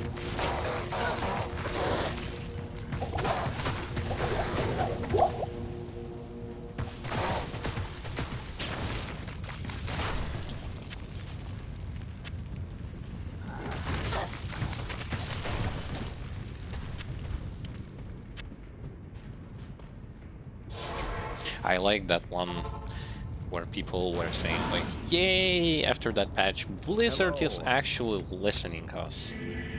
And you look at the game bug that was removed from the game, which is you cannot bug your mercenary anymore. And I'm like, yeah, Blizzard, we sure asked for that exact thing for you to do. We sure asked. Hail to you. There was a high demand because people were saying like, fuck that, like the mercenary has to be nerfed, especially for those who still do not have like those Andariel's Visage or something like that for the mercenary to heal himself and good armor and things like that. We sure asked for that, right? As if this is something that we actually have gotten. I can't use that yet. Fuck you.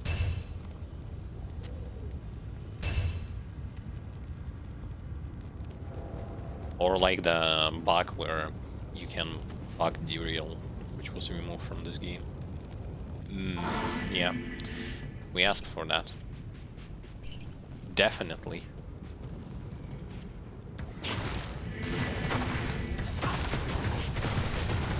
It's like, why even remove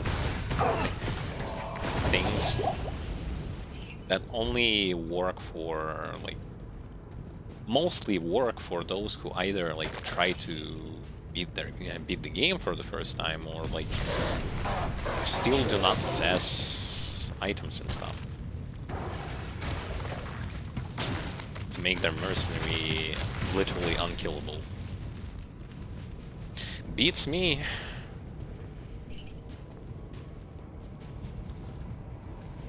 And it's not like there are more game bugs that could have been fixed instead of that one.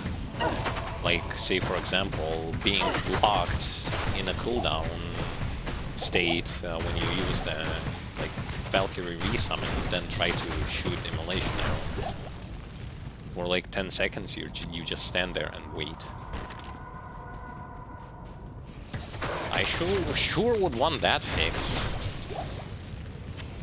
I sure would want the fix with the entering in the dungeons where you don't see like the entrance to that dungeon is not being displayed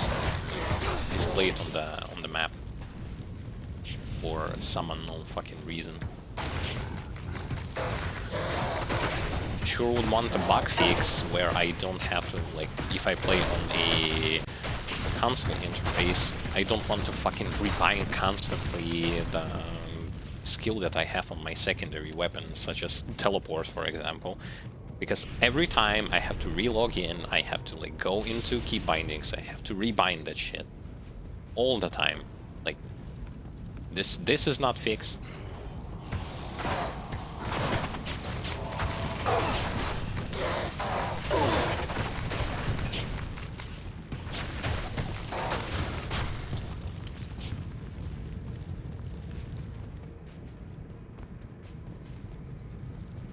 Sure would want to see enemies don't want to see in the game enemies who are going to hit me from kilometers away just because your server state is just awful. But no. We removed the mercenary bug just because.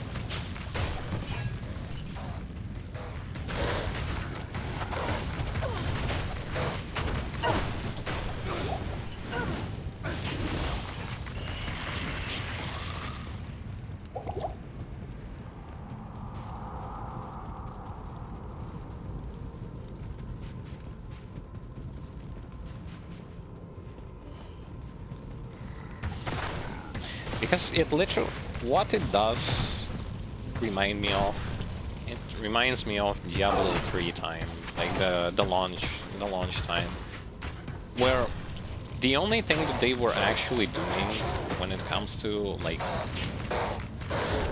fixing stuff, more like saying more fuck you to all of those people who wanted to legitimately farm gold or something like that. It's like they're nerfing something that works for, like, in favor of players who are still like newbies, who like don't have items, who don't have means, don't have money or stuff like that, instead of actually doing something that would have helped. Because one thing that fucking ruined Diablo 3 was the fact that, oh, we want to combat against bots. The way that they combated against the bots is like insanely stupid. First, this constant online connection, then the fact that they have started to, like, there was a strategy where you could farm gold by using like the magic find, gold find, and just beating the shit out of jars in Act 1, say, for example. It was a decent way to earn some free money, but because they didn't fucking did anything against those bots who invaded the game ever since fucking release and ruined the entire economy of the game, they just said, oh, fuck it, we are not going to even bother with that. We're just gonna nerf all the alternative ways to, like, to gain currency, and say, well, fuck you guys. It's our way to, like, we are fixing things. How exactly? Well, who the fuck knows? It's supposed to somehow stop bots who already have ruined everything, but yeah. Somehow. We all know where it ended up being. That the auction house was deleted from the game, and that the economy of the game was still shit. Meaning that nothing actually changed.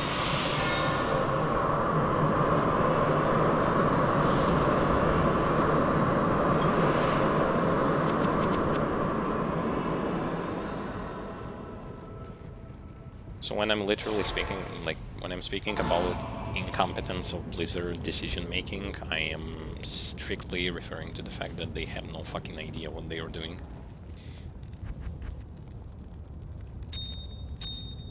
It's like we have an idea. What is it? Oh, we don't know how it works. But we have the idea.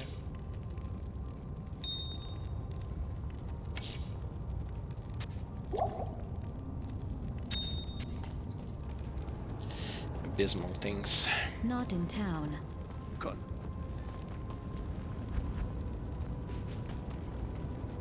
What do you need? Greetings. What did I want it to do?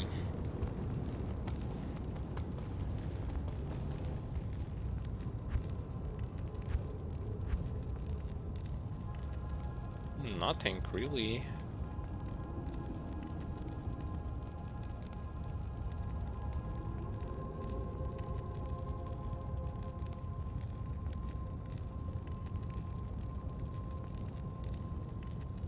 Passive and magic skills +2.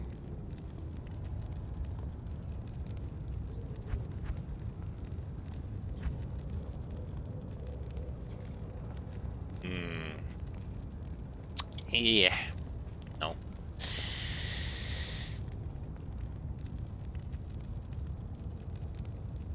Instead of +1 to all skills, +2 to just one tree. No.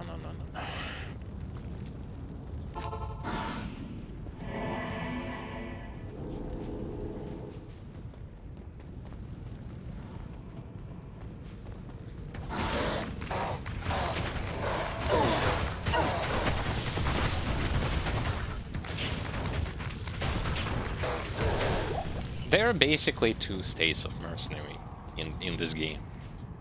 When you like have no, when you still do not have powerful gear. There is a state of the mercenary who is fucking always dead, or the state of the mercenary who can barely even receive any sort of damage. In between, there's unfortunately little to no variant. In between there was the variant where you just bug him and that sort of makes him less dead, but quite honestly, if you just don't have the best in slot shit for your mercenary, he's just going to be dead. Because that's his, like, he's either dead or he is not dead. There is no stuff in between. By the way, this monster has bugged out for some reason.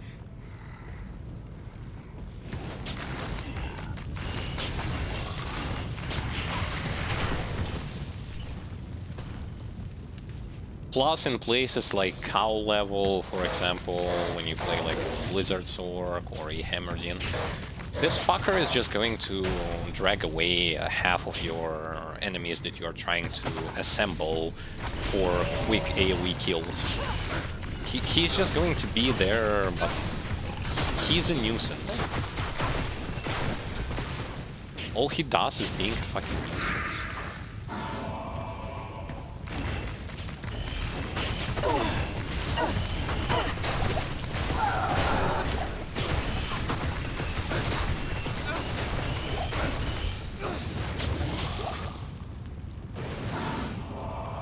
Little to no redeeming qualities.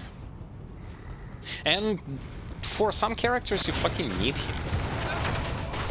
For some characters you need him just because he has, like, say for example, insight that you need, so that you don't run out of mana or something.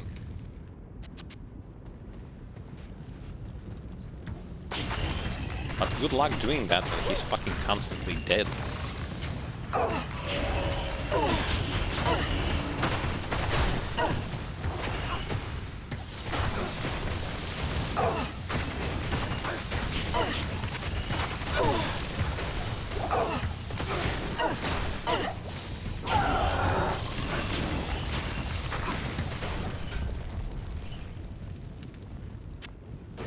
I like keeping them at bay with this free stuff.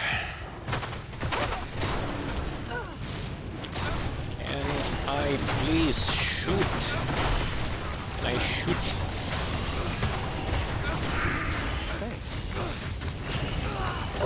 And the mercenary is dead. What's new?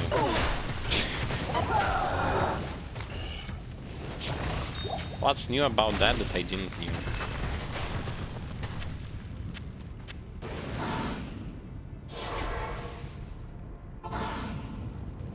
Granted, I have never used, while leveling, I have never used the mercenary bug. What do you need?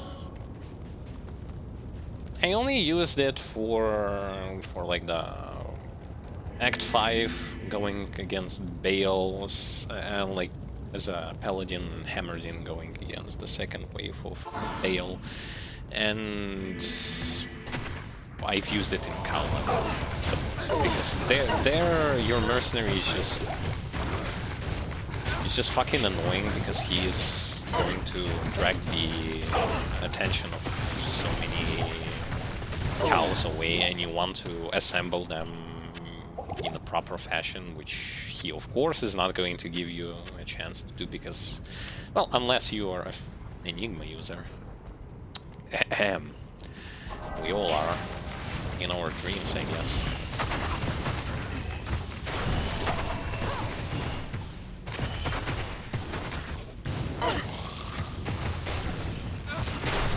It's just unfortunate that the most people who are going to suffer from it are those who are still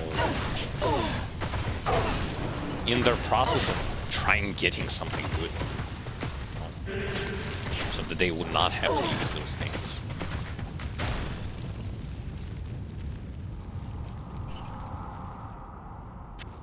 Because to a lot of people, that shit already doesn't matter. Like, they don't care. And I understand, like, if you have like those cool looking items, you don't need it. You don't need to fuck anything.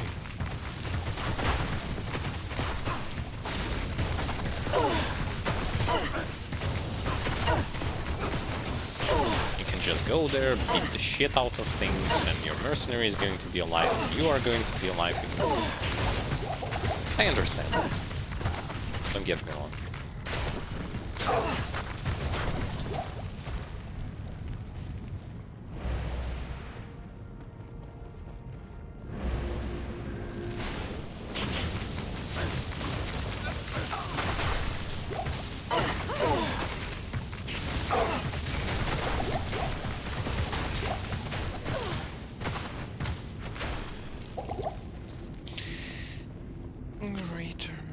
Greater mana, super mana, and we go.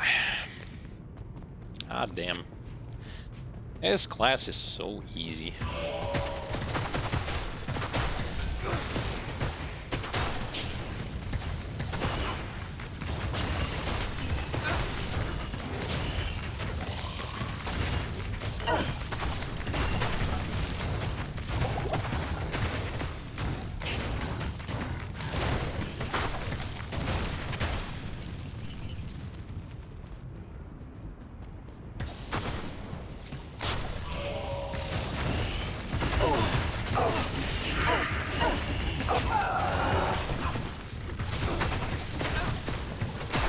Stop harassing my mercenaries.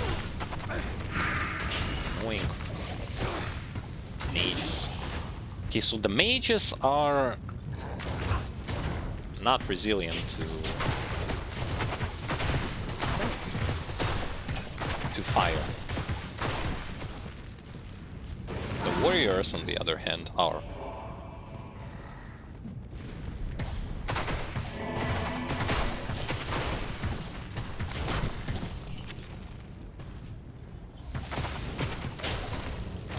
Ghosts are just dead.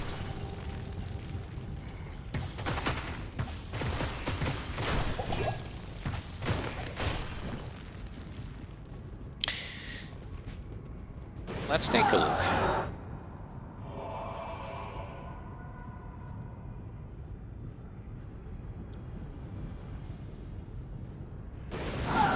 One, 2, 3, 4, 5, 6. 6 seconds after you summon Valkyrie, you cannot use the fire arrow or resummon Valkyrie. How is one related to another? I have zero fucking clue. I just know that it sounds like bullshit and it makes no sense.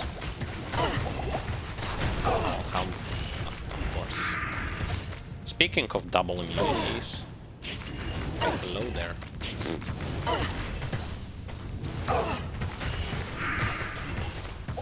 Oh, he is not immune yet. He is about to be dead.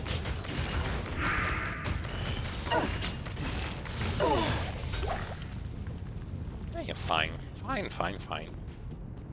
Anyway, 6 seconds after you resummon the Valkyrie, you cannot use a fire arrow or resummon the Valkyrie. Why? I don't fucking know. Ask me something easier.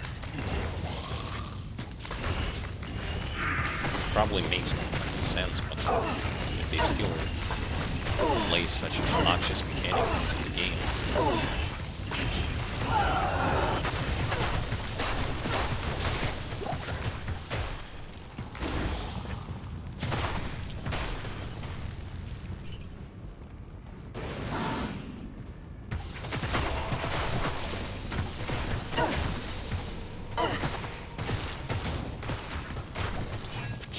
By the way, good fucking luck with the same amount of resistances that I have.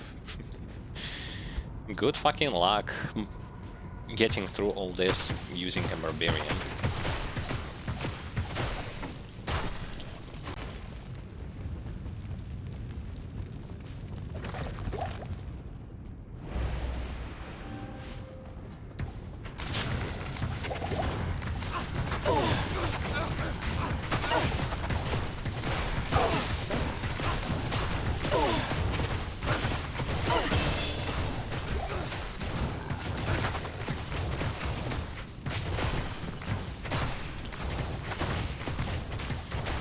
The only barbarian type where I will believe you can get through this thing is with those amount of resistances is of course the range barb. Other barbs, like hell no.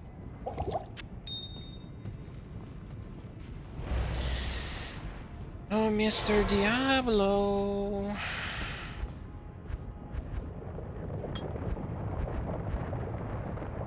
Not even death can save you from me. Shut up.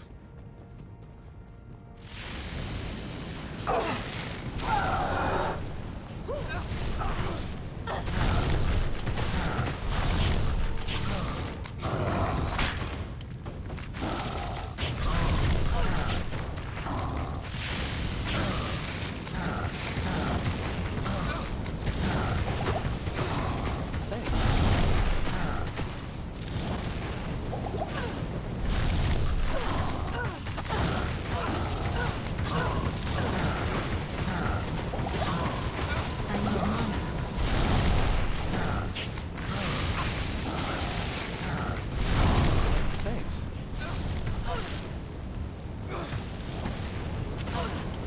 I do no damage.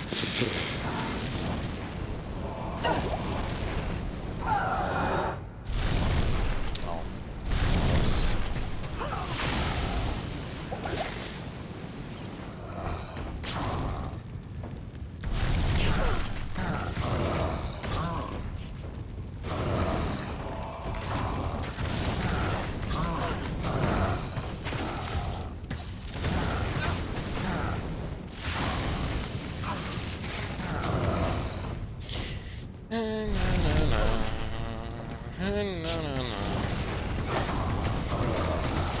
Exciting.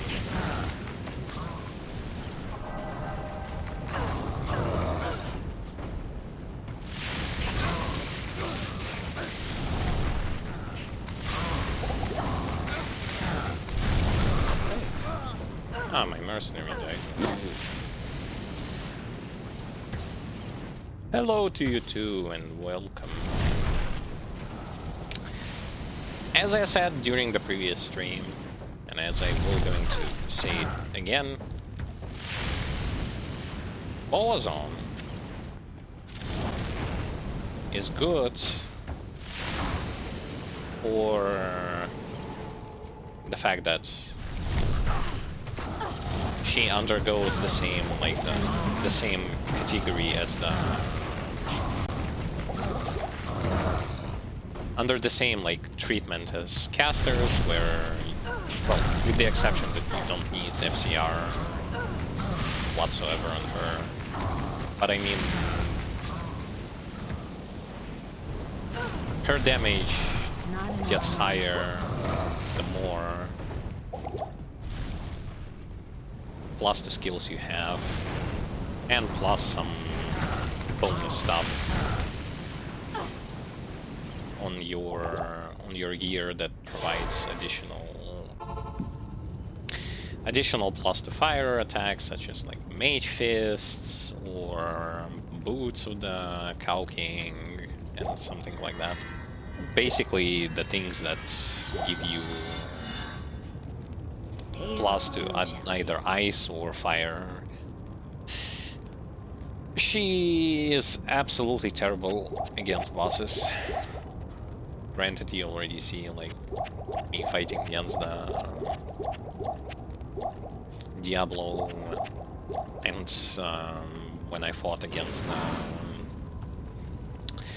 Duriel, the same sort of stuff. Like she's just bad against any beefy single target stuff, because her damage against single target just doesn't exist.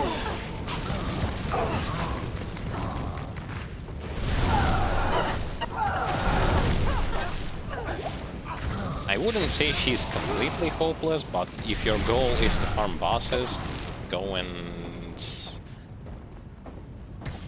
find yourself a better character. This one just sucks against single target. Only AoE, and that's it for her. No, she doesn't have. Like, the point is, you will not going to have it even on hell difficulty. She blows ass when it comes to single target damage. It doesn't matter what you're gonna do. She is not going to... She is not the boss killer, she is nothing. She doesn't have to fight against bosses. She has no problems with survivability, granted, like how fast she moves and the fact that you play range, but she is just super bad against dealing with bosses and stuff. No Diablo runs, most importantly, like no Bale runs for you. Terror has ended. I could even go as far as to say, like, she will going to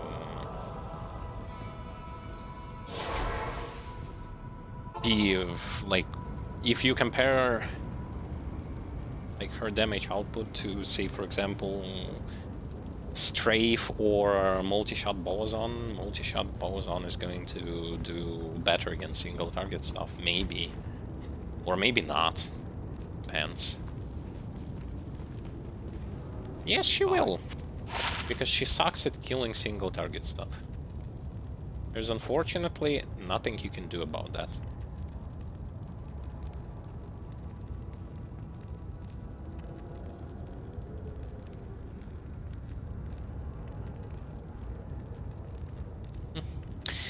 That would have been good for more fire damage, I think.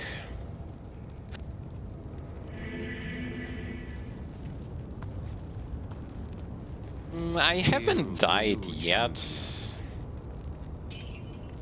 but this doesn't change the fact that I dislike her for the lack of the single target damage. Granted, I kinda knew that she's going to suck balls when it comes to killing bosses, but you always hope for something more.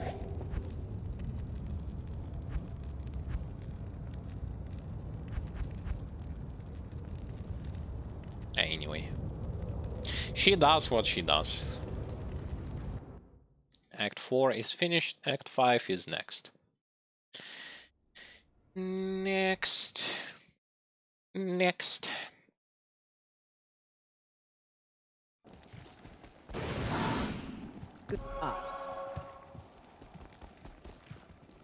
If you want an Amazon that deals good with, like, single target stuff,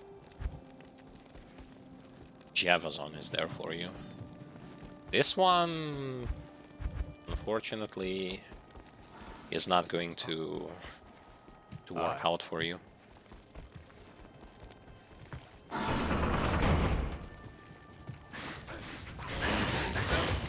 The siege must be stopped.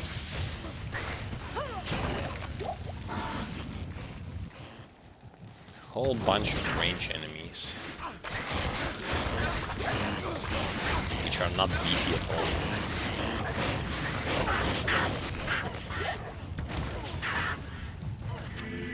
They're going to do a lot of damage if they hit.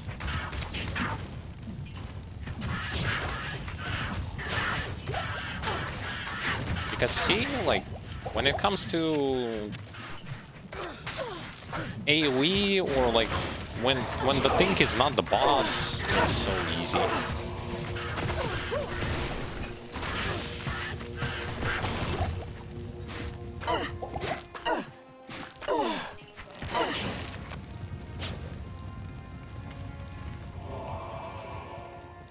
But I wouldn't say it's... It just depends on your... What's your purpose? If your purpose is to farm bosses, you should look for other territory, or other build. If your purpose is to play something that has good AoE but sucks against killing bosses, well, you can play this one. For sure. She's not... She's good at what she's good at. She's bad at what she's bad at.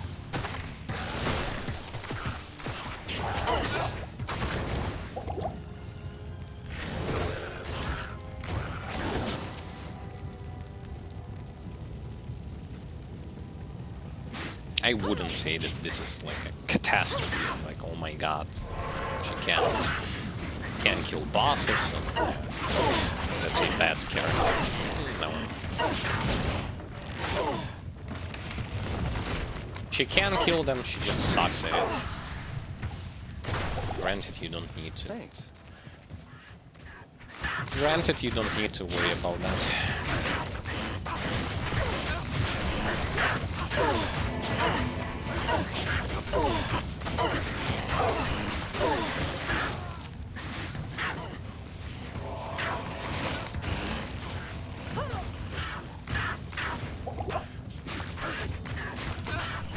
And as for me, I already have like those boss killers, so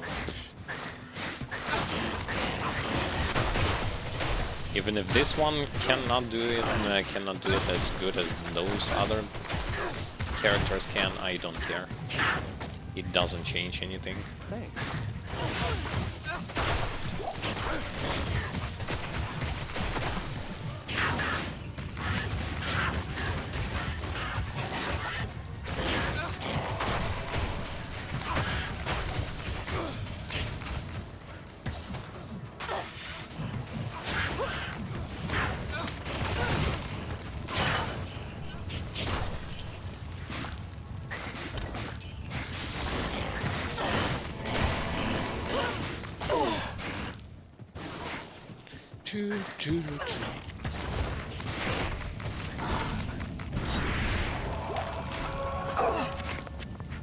Oh, by the way, I found this killer for the... Like, you probably missed it, but I found another skiller for Shapeshifter. Shapeshifter Druid. Which is good stuff. Skillers are usually very good, especially like... Even if they're not... Their second parameter is not like amazing, it's still a skiller.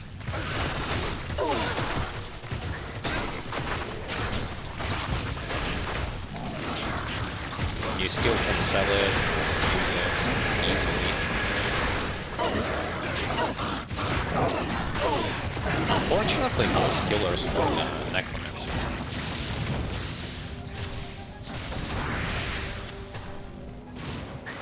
We have for Paladin, we have for Druid, we have for the Sorceress. We don't have for the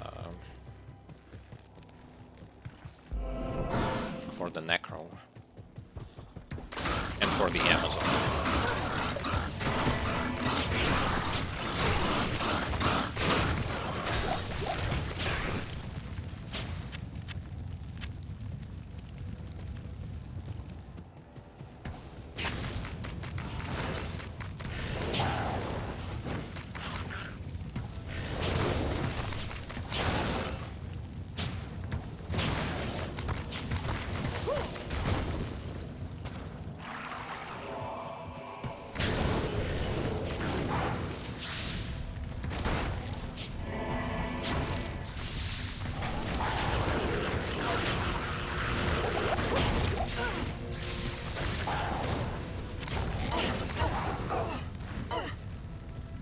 I have to be careful if my resistance is so bad.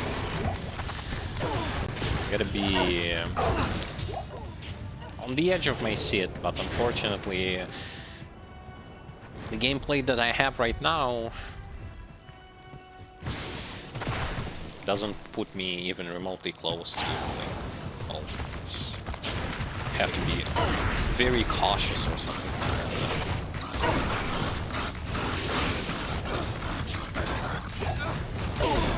It's different. Thanks. It's different, as in, like, you don't really care much.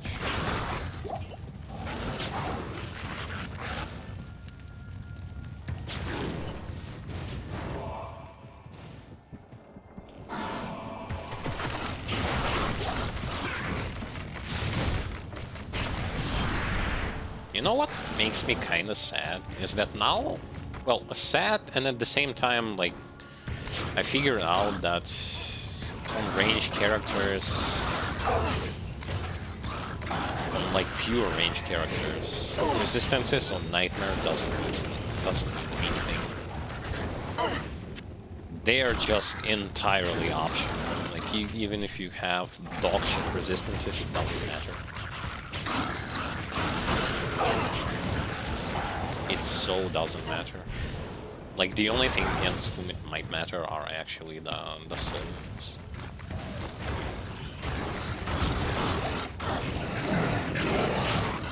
But I mean that multi shit attack is of course going to be annoying.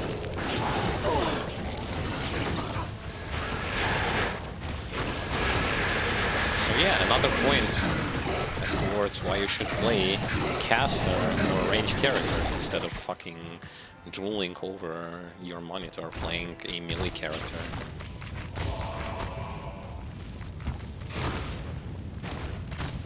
Who is at the beginning by default, at the beginning and even later on by default worse than range character. Yeah.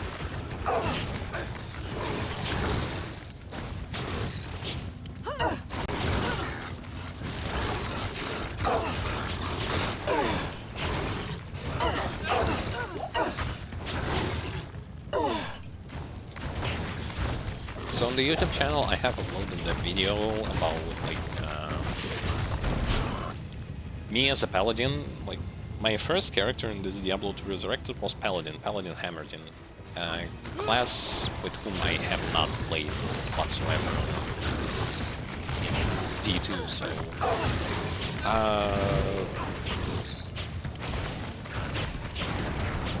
I've seen those like comments, as some good comments, some trollish comments, mostly good, but the point is, like, there was this, like, well, playing as a paladin is boring because he's just overpowered.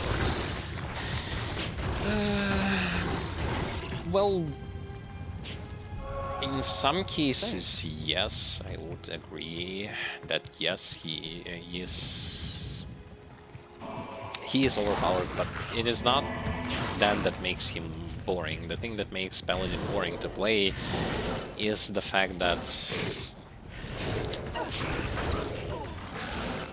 this like circling those hammers and constantly hitting something like walls and stuff, it's just not that interesting. On top of that, there are little to no magic immunities in the game, plus magic resistance parameter is unfortunately something that doesn't do anything whatsoever, to be completely honest. Like, if you meet a target that has magic resistances, your damage as a, say for example, either Hammerdin or a Bone Necromancer, your damage will not going to be even remotely phased by that parameter whatsoever, because it is entirely useless. And that doesn't have to deal with the fact that, oh, he is overpowered. It's just, again, someone didn't give a diddly dick about how they've designed certain mechanics in this game. It's not... See, it's not Paladin's fault that they designed him in this way. And it's also, like, saying that he's overpowered. Yeah, he gets his damage goes up really, really fast if you give him those +2 skills. He's just going to do tremendous numbers. But this problem is entirely related to the fact, well, you didn't balance things properly. Like, why one gets such a good treatment while, say for example, Barbarian goes to suck dick pretty much from early to late game, up until he gets some mumbo-jumbo, very expensive gear, and goes to farm Pit in Act 1 and Travincal Council, and that's it. Because he sucks everywhere else. Yeah. Amazing. while the same Hammerdin, respec him whatever you want. Like even give him like you can make a Hammerdin goes and kills Ubers if you have gear and stuff. It's just the poor balance. Which I'd say it's also not my problem. Like, when it comes to choosing the character, I'm, especially initially in action RPG game, I will not going to choose a character that is going to suck balls just because he is universally considered to be like powerful. I know that he's powerful. Yeah, I know that. Yeah, so what? It doesn't matter. Like, I have fun. Most importantly, like, this was my first playthrough. I had my fair share of fun. It was interesting to me because I played something new. It was interesting because, like, I wasn't struggling against, like, things that I didn't have items or stuff like that, or I needed to raise that chance to hit parameter, the one that is quite fucking hard to raise, and as it stands right now, better for it to be erased than or changed and leave it as it is. But still, I had my fun. The most important, like, I'm not in this game. Here is what's niche to understand. I'm not in this game for the sake of, like, for the sake of grinding my ass, like going and killing those bosses for hundreds and hundreds of times. To me, Diablo 2 was always mainly the single, like that single player aspect. That's like going through the campaign with different characters and then like goofing around with them a little bit and moving on to the next one.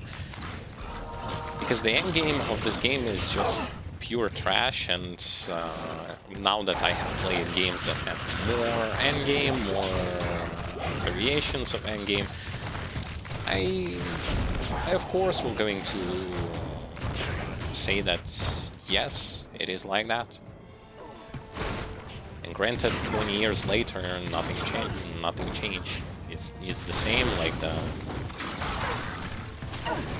end game in this game is just non-existent for me, for the most part.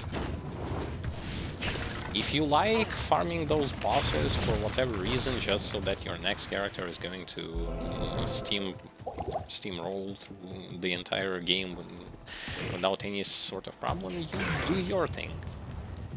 If you want to play on characters that are like less powerful, or like you straight up worse than some other characters are, you do your way. No one is going to blame you, but then afterwards, like when you're going to start to understand, like, oh fucking shit, this character blows ass, and like, why do I need so much thing to make him work while the other character can do practically the same with like way less effort? You chose him. So that's all your problem. Like, you've picked the barbarian because he's a Chad, understood that he sucks balls, and that's your problem. You failed for the like, you picked the looks over the looks and aesthetics over the potential.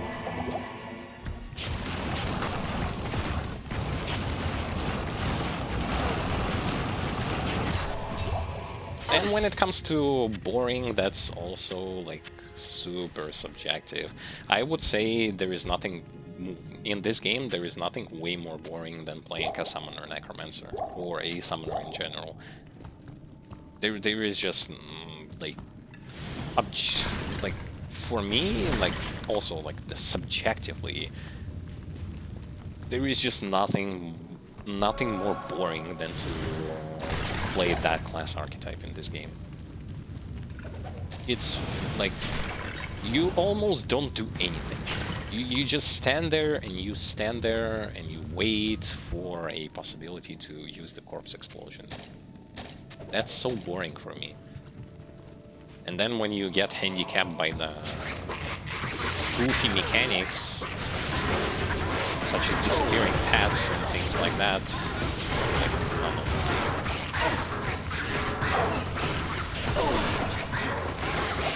So, this is something that I personally cannot tolerate.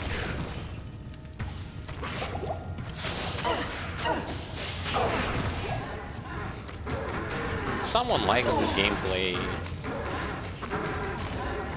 because I've seen this argument, like, this gameplay, like, I mean, this game is all about, like, you got from work to home, and then you're sitting on your chair near the computer, and Good evening. you just play it like on chill mode. Then yes, okay, I play games like I want dynamics. I don't like, especially on Summoner, like to put it simple, a Summoner is not the synonym of you just stand there like passively doing nothing. This is a very old mentality of thinking about the Summoner, which makes more than 90% of the player base ignore the fact that this class even exists. He is very boring to play for a lot of people, and no matter how powerful he is, if he is going to maintain, like if you make a new action RPG game and you maintain that old formula of the boring shit gameplay where you just stand and wait, that's not going to work. Like, what I liked about D3 Necromancer is that you get into the fray of combat. You start to attack things. Like while fighting, you get to revive those monsters, and then you buff them. And then, like, for doing all that, you have to also put effort. You have to be in that fray of combat. You don't just stand there and like, what is it? Did you kill someone so that I can use that % damage overpowered corpse explosion to just blow everything into smithereens, and it doesn't even fucking matter if anything is going to be like immune to anything. I'm just gonna keep spamming that one ability and that's it. Like, that's literally it. That's how you can explain to anyone, how does it feel to play a Necromancer Summoner in D2? Well, first you get Enigma, and then you stand there and you just explode corpses. G, you don't even need revive monsters. You just send your skeleton, they kill someone, boom, boom, boom, boom, boom, boom, boom. Everything is dead. Wow. What a gameplay. What a gameplay.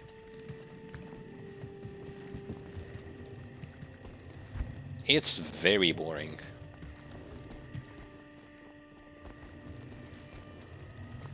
It's literally very, very boring. And I hope that, like, whenever D4 comes out, they will not going to bring the system back, because first of all, it didn't, like, this gameplay doesn't teach you anything about the game. No, it just doesn't. You don't learn anything. You don't need to learn anything, because your pets are so overpowered to the point where you can just, like, ignore everything in the game. Resistances, positioning for the most part, unless you're fighting against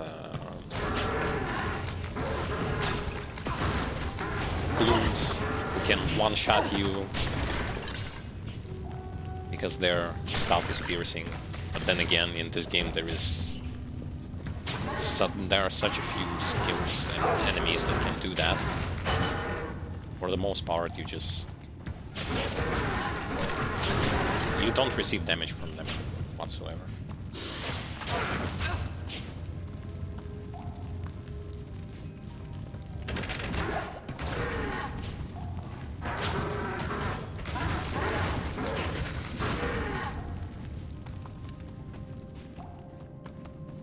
Plus, there is this also one aspect that I don't necessarily like when people are starting to... well, that is related to the previous thing that I have said, like, you choose what you chose. But there is no need to blame someone chose a more powerful character and he is overall better, and then you be like, well, it's just your character is broken. In the case of Barbarian, for example, it's the fact that they designed him poorly, and B, the fact that they also nerfed him, C, the fact that melee characters need to have AoE. That's just period. They just need to have AoE. Compare, like, easy to compare. Compare the clear speed of Zealer versus the clear speed of a Tesla Zealer, Tesla Paladin. You'll be shocked to see that no matter how much shit you put on your regular Zealer, he is going to be worse than the Tesla Zealer. And that's because of the fact that Tesla Din, as well as the Phoenix Din, which is the Fire Din, he has that AoE, something that regular one doesn't.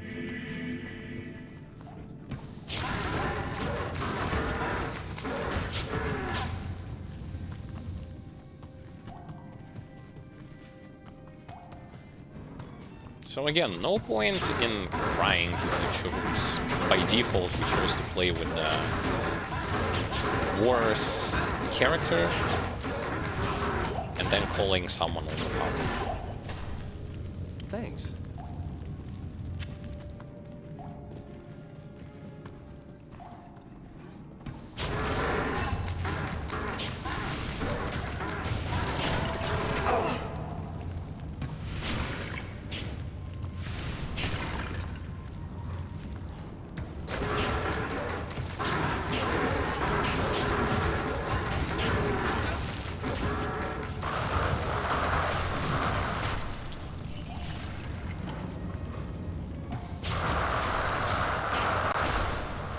For me, even though I have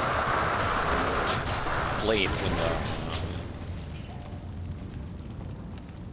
the Paladin Hammerdin, right now, like, how much? This is already like the 4th character. I've played on a Summoner Necromancer, I've played on a Whirlwind Barbarian, which was a disaster, a complete catastrophe that I don't even want to remember that it happened. And now I'm playing on a range Balazon. I'm playing on various stuff.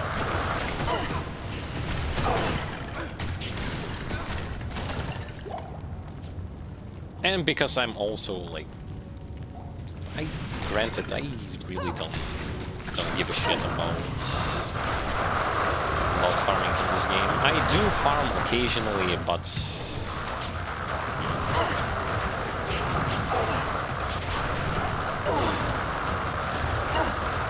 to me it's not why I like Diablo 2. I don't like Diablo 2 because of the constant farming of the same like boss or area or something like this. The reason why I love Diablo 2 was the gameplay from normal until you get to hell and until you beat the hell. To me, this game is not about the farm, even though it may be crazy to say it, but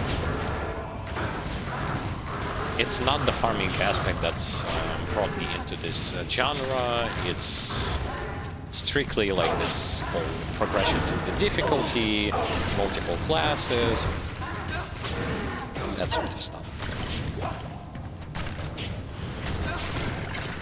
If I want the game that is about the farming and that is about the endgame, I'd rather go play something like Path of Exile and Last Epoch. If I want another game that is about the story, I would go to play something like Grim.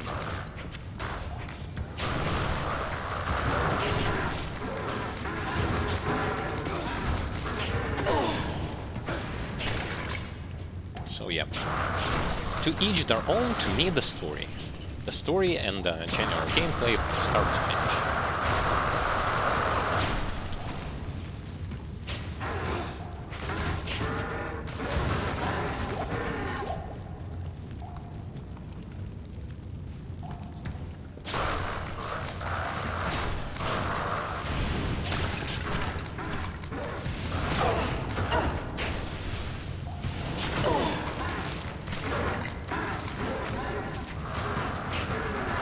Granted, pretty much when it comes, like, should I get myself, like, say for example, a Jowl, and this fucking sound when they're burning is so irritating. It's like, you know, it's the same garbage sound when you are using a firewall as a sorceress on Bale. It's fucking annoying. They, like, I don't know, make it different a little bit.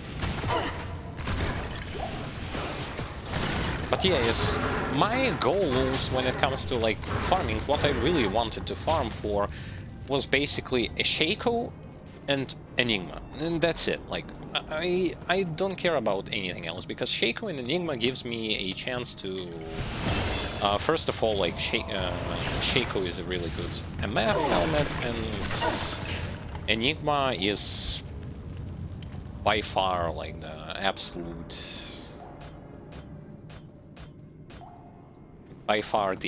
best movement. Like, the armor that gives you movement ability, the only movement ability that matters in this game, and it makes like classes play entirely different. Everything else, I like. Infinity, yeah,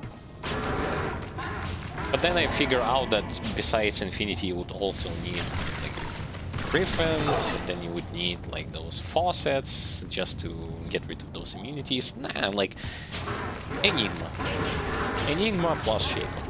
That's it. Like, I have Shaco, I just need a Jarun, and I will get myself an Enigma, and that's, like, for me, that's more than me.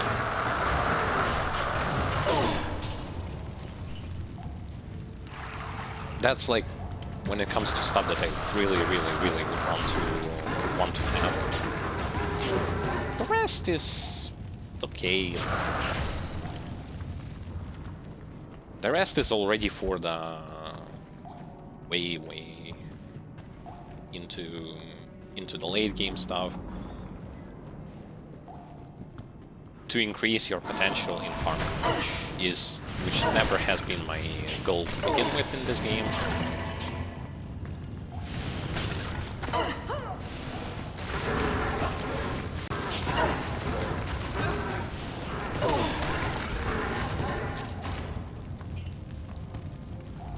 Hence, this is why this whole, like,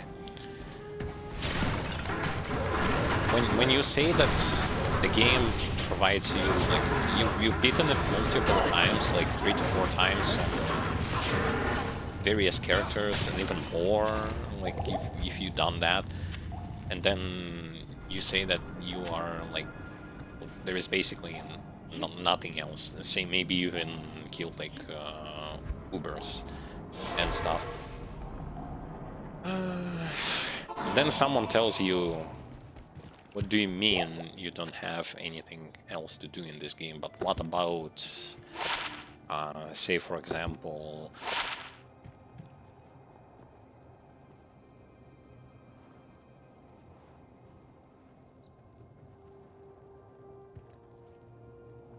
this looks poop. Has the same visual design as the cap I was using from the level 3, I believe.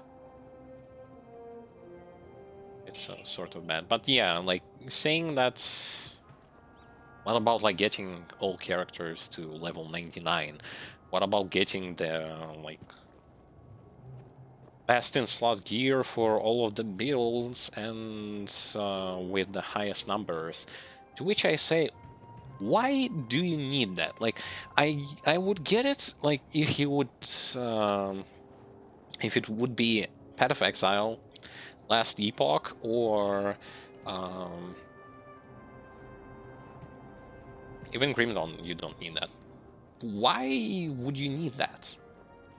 You don't need absolute beast gear to be able to deal at a reasonable speed, actually with semi-fast speed, to clear all of the stuff that can be cleared here. So what is the reason for you to get all that?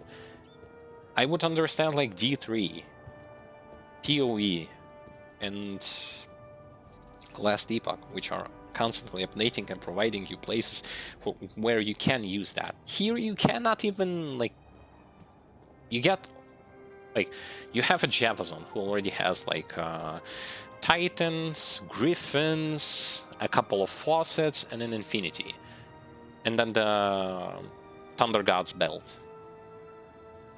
And let's say they don't have like the best stats. Why would you need to have best stats when you're already going to be, especially if we are considering playing online on players 1? You already were going to one-shot everything into fucking oblivion.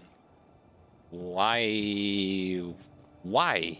Why do you need that level 99? Why do you need that, like, absolutely best gear that has the highest stats possible? That's just an excuse that you want to hide behind when you are saying that this game, like, trying to prove that this game has more to offer. No, it doesn't. In the modern day and age, it doesn't. Afternoon. Back in the day, it was like, yeah, that's something good. But nowadays, no. I'm sorry, but no. With as much love as I have for this game,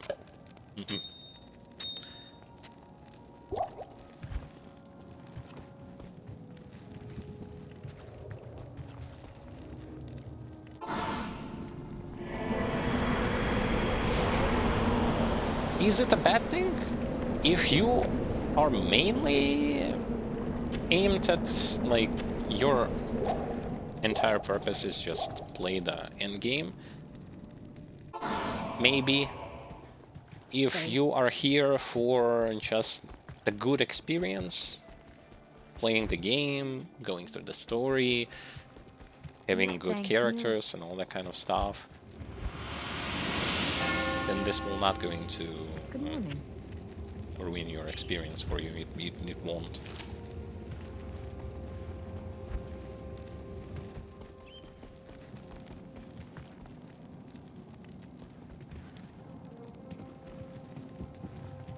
It definitely will not.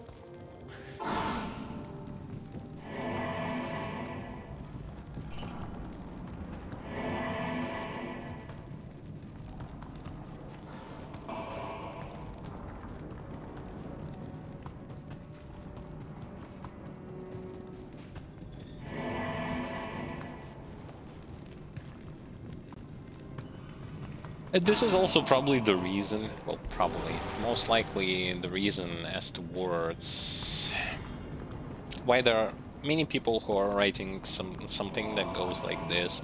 Well, I have played this game, well, Diablo 2 Resurrected, for like a couple of months. I have already like got myself the stuff that I would want. I got myself, say for example, Infinity and Enigma and all that kind of stuff. Like, and now I have, well, nothing else to do here, so I'm just waiting either for seasons or for the, or basically for something else. Maybe they will add new content, which is, I don't believe it. I don't know what about you, but I don't believe in any new content being added into this game. I don't think that they have competence. I don't think that it is going to be healthy for the game if they were going to add new items and stuff, which are going to... like, they are going to be disbalanced to an extraordinary way, like... And... granted, there is no point in them adding anything. Why not just focus attention on D4? And then meanwhile, just give us Diablo Immortals and we will going to have something to play. Those games were going to have something new for us to explore. Because, like, sitting here and demanding, like, new content from a visual remaster of a game that's 20 years... that has been released 20 years ago, I would say is not a good thing. Definitely is not a good thing.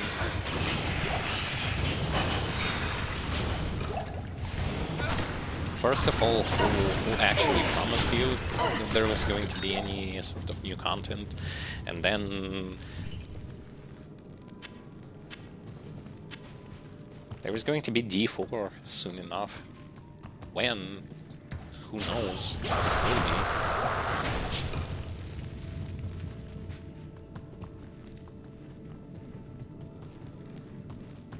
A lot of people have misunderstood what this whole project, Diablo 2 Resurrected, was supposed to be.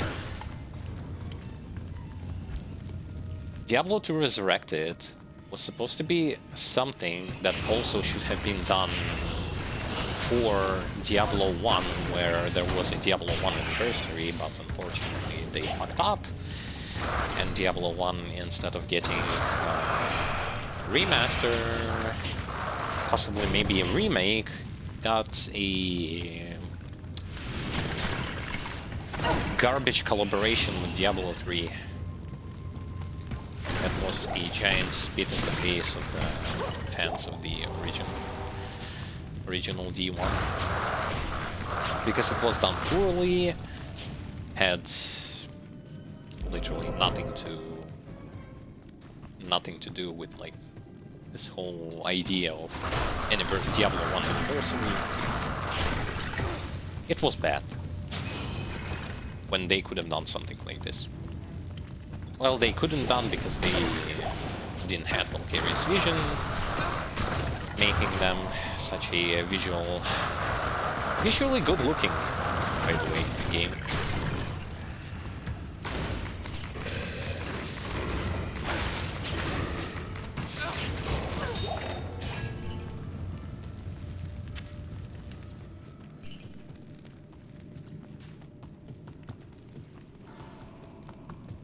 Diablo 2 Resurrected was never intended to be a game that is going to last for a long time because it will going to be supported by developers for a long time. No. This is something like something that is being released, yes. People buy it, people play it, and then it's over.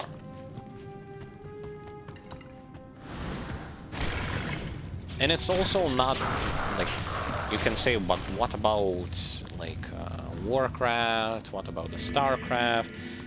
There is the campaign, and there is the competitive scene. Well, not the competitive scene, but like the player versus player modes that people are going to be playing a lot, like, competing with each other, like who is better. Here, like, what kind of competition are we going to have here? Like, no, seriously, what kind of competition can you even have here? Who is going to kill Diablo 1000 times in a row? Yeah, 20 years ago, this would have worked. Now it's like, no. it's not a competitive game. And it's not something that you can milk. So, for them, this is something to get the money and something to get something done for the old schoolers who are stuck playing Diablo 2 for 20 years.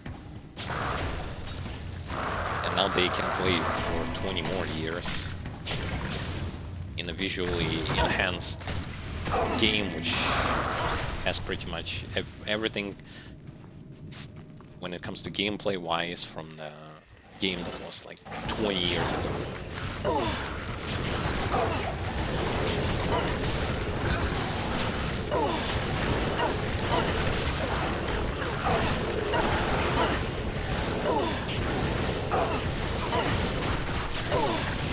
Again, don't get me wrong, I've got my fair share of fun with this game, with this remaster.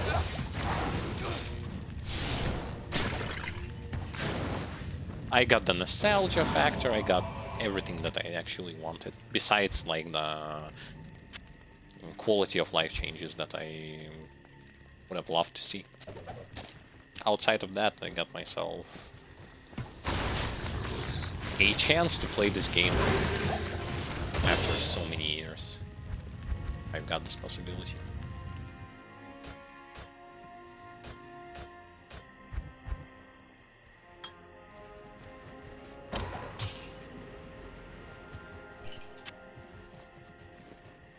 I revisited the story. I've shown also the story to our viewers.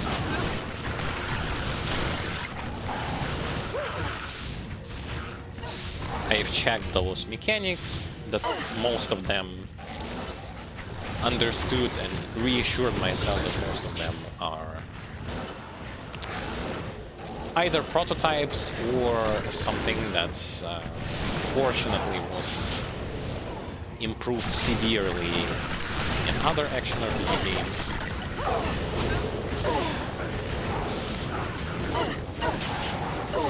So yeah.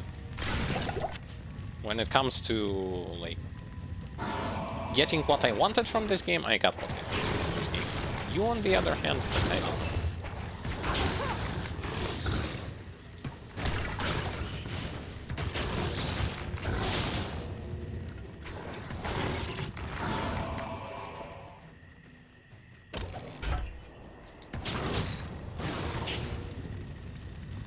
And as like 3 months later, did my opinion change? Is it, would I recommend this game for potential like buyers?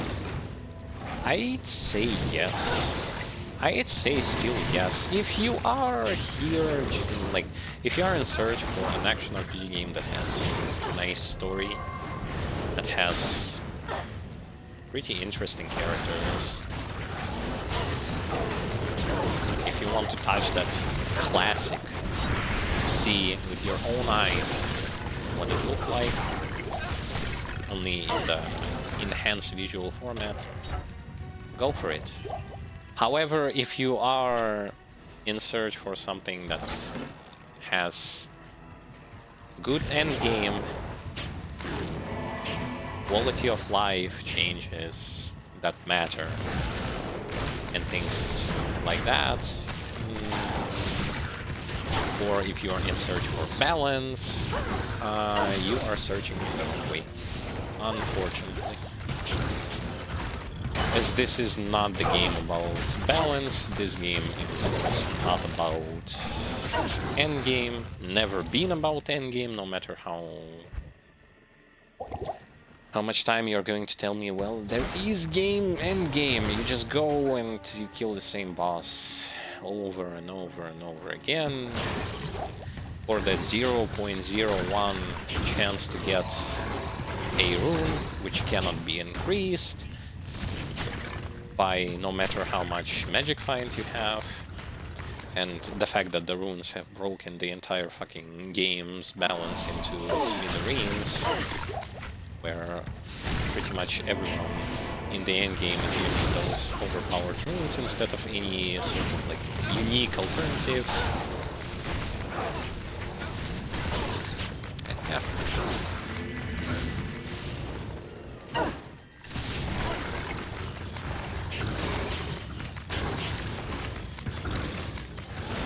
Even the whole build construction was demolished to the ground when Lord of Destruction came out.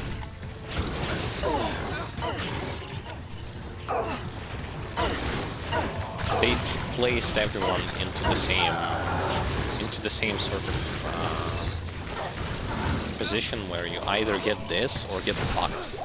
Because no matter what alternative you're going to find, that alternative is not going to be good enough for it to matter.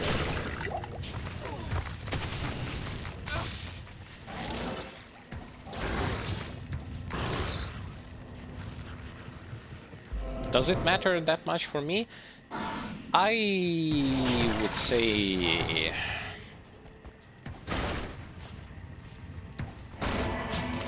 yes.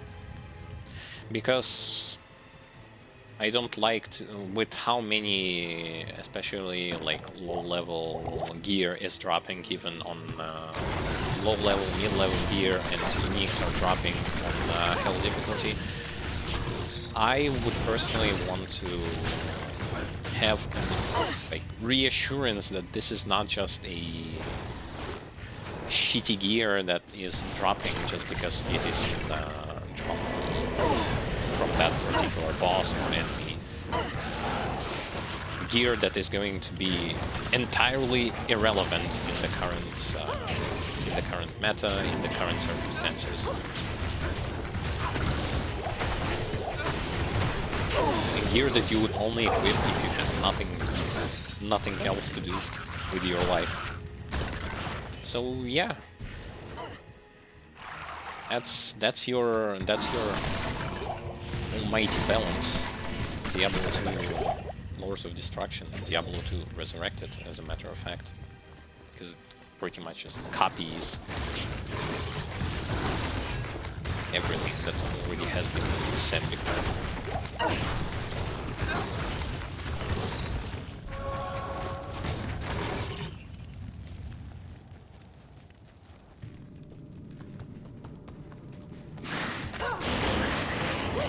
Because to put it even more simple, there are like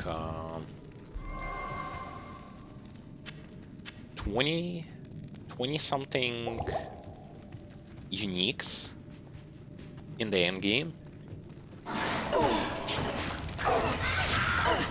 and a bunch of moon lords. And some moon lords are so overpowered in the early game that you carry them pretty much from start to all the way to the finish line, because there's just nothing better than this.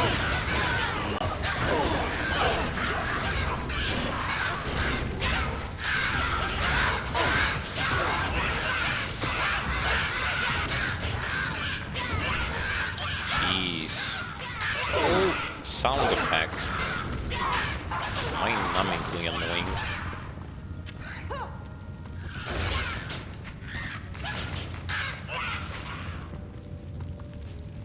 Okay, area at summit. That's good, but I still haven't killed Neotox, so it doesn't matter.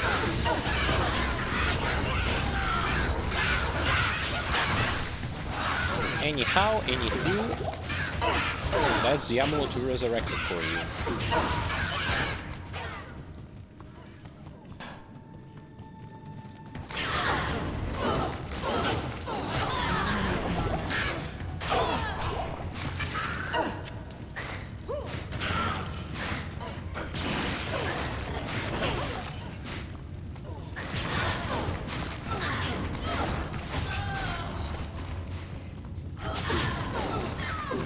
One might think I hate this game. I would say you are absolutely wrong about that.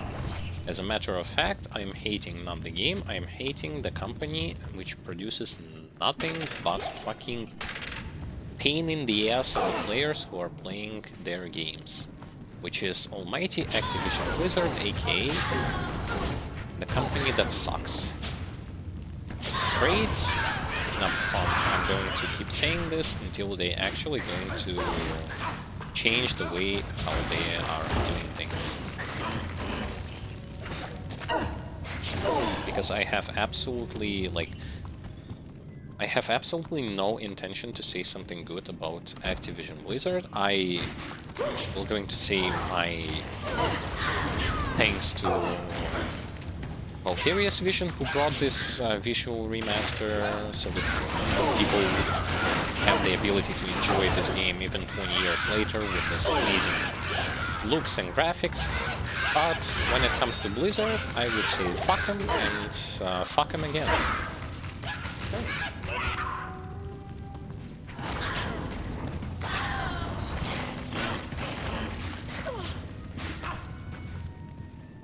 And if you know, if you know this whole situation with Blizzard, and I'm not speaking about their whole harassments and stuff like that, and Bobby Kotick being the almighty villain, blah blah blah. If you just look at their situation that happens with World of Warcraft,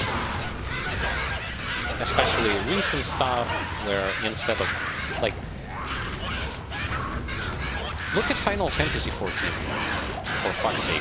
Just look at Final Fantasy XIV. While Final Fantasy XIV is having a blast with the new expansion and stuff, what is Blizzard doing? Oh, we need to create an inclusive community among our players. So we are just going to unite Horde and Alliance. We will going to make sure that you are not going to harass each other in any way, shape, or form. We are just going to make it so that you can create data miners have found it in World of Warcraft Classic, because yes, the Classic needs to be butchered the same way the modern World of Warcraft is, so that you can create Can I help you? bipolar races or bipolar characters, or the character who has no gender. Dude, no, just this already doesn't make sense. And again, for example, I am a consumer. Does this make the game better? Is my question, because I pay money for that. Well, no, it doesn't. It really doesn't. It doesn't do anything. I'm just looking for a game to play, and instead I'm being thrown into this drama where none of this matters to me. Honestly, as a consumer, I literally just don't care. I don't care how much drama you have there. I don't care about any of that. I just don't. Who cares? Do I get the result that I'm waiting for? No.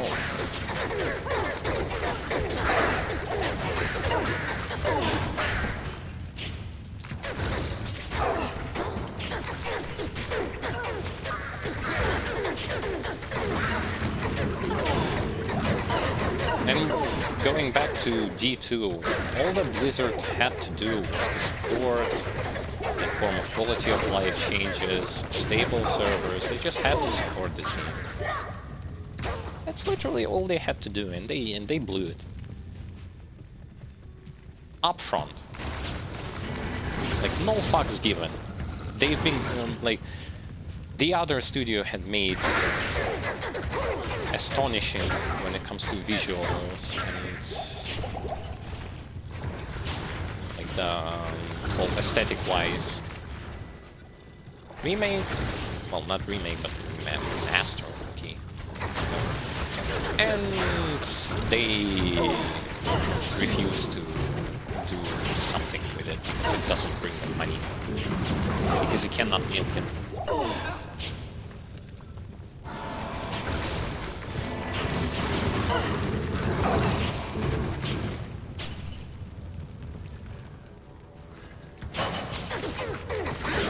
I wasn't really paying attention to the StarCraft re-release, like the StarCraft 1 remaster, but was it also, like, did it also receive the same sort of poor retention, just like the Diablo 2 Resurrected gets? Because they're also nothing besides graphics was changed. So yeah.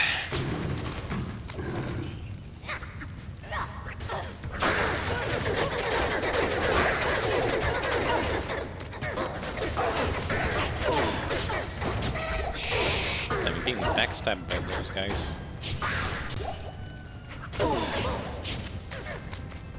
You know what's a bit dangerous about them, like, surrounding you like this? Because you're not the shield user or anything.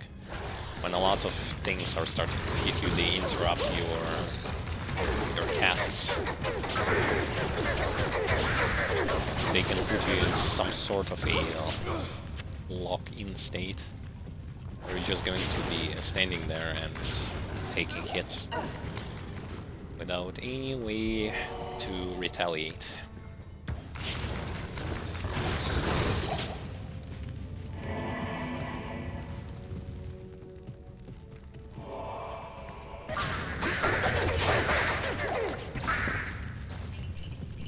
But yeah, all in all, what do you think about Amazon on Nightmare difficulty, even though I have next to no resistances? This is from the shrine. I think that's, unfortunately, for range characters, Nightmare difficulty is a complete joke.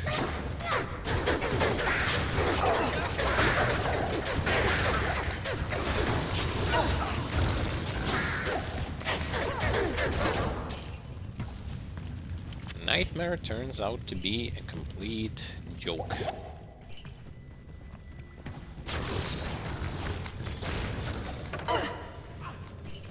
It's entirely related to the fact how useless for a ranged character resistances are up until he gets to the point where if he does not have them, he gets one-shotted. If he has them, he can survive.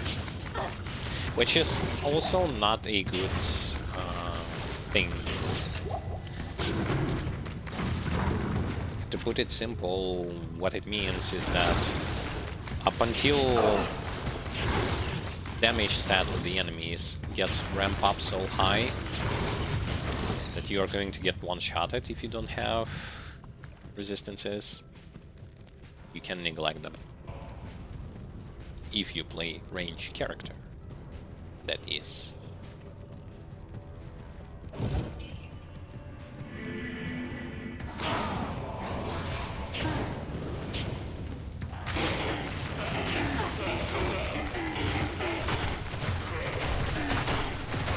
Yes, finally something that is being fire resistant. Oh, fuck off. He dies, he explodes, and then he puts this Salutations. garbage on me.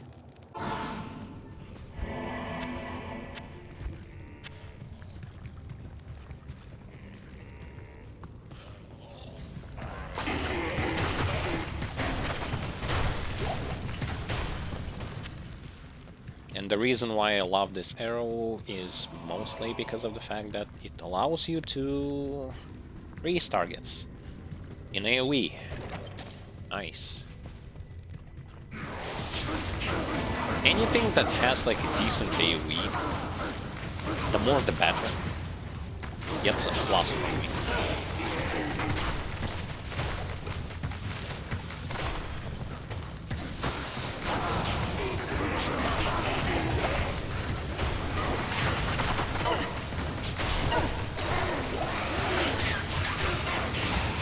Gets a big fat plus.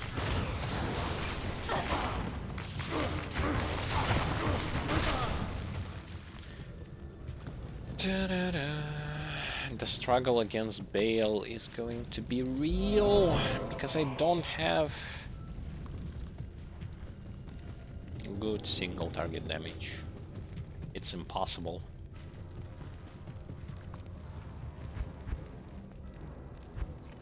I'm gonna wait for another one. For some reason, I just don't want to level up yet. By the way, those snakes got bug fixed, and now they are not doing much damage whatsoever. And yes, this was bug fix. Because there was a discussion on whether or not this particular thing, like their damage, was it a game bug or was it a was supposed to be like working properly? It was a game bug. And now that this game bug was removed, people are like, wait, it's too easy now. They removed hardcore element from us. Yes, because buggy enemies like those snakes and minotaurs are definitely were definitely healthy for, let's say, for example, you play hardcore and you get decimated just because of the game bug. It's very fair, I would say. Yes.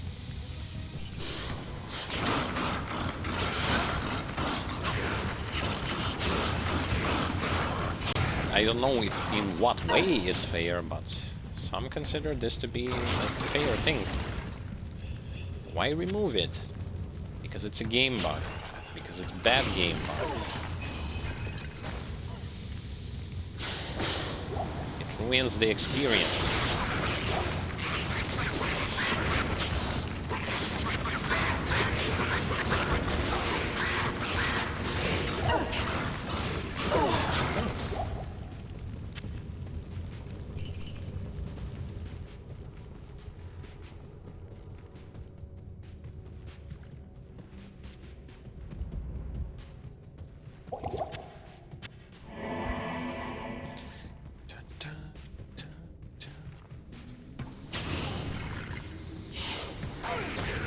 The game bug was simple. Basically, it had two types of damage combined into one, and every time you stepped into the cloud, you received like the poison and the physical damage all added up together. It was bad.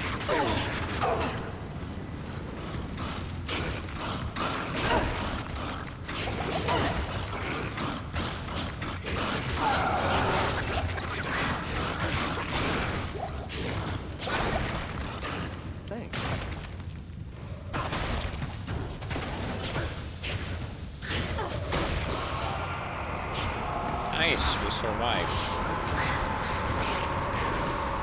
Conspiring with Bale. What a tragic mistake. Tragic or not, he did his thing. Good afternoon.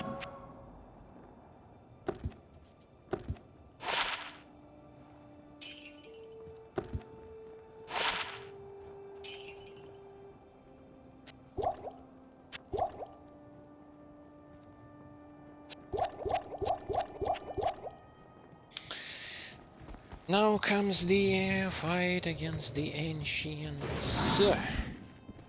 Ancients. I didn't get the level up, so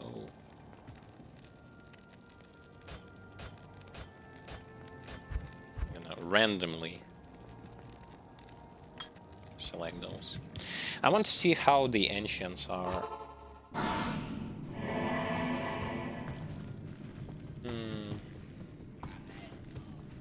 Let's go get a level up. Why not? Shouldn't take much time.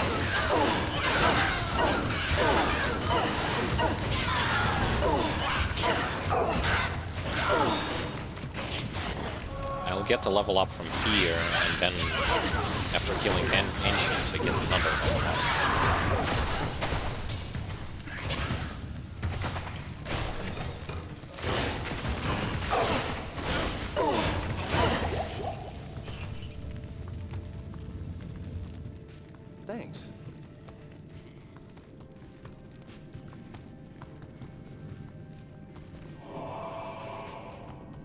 That's if I'm going to find anything to kill here.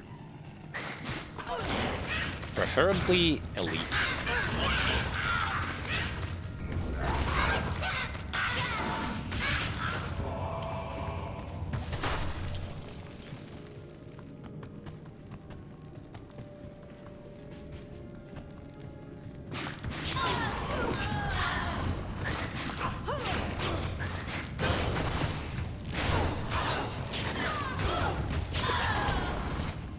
Thanks.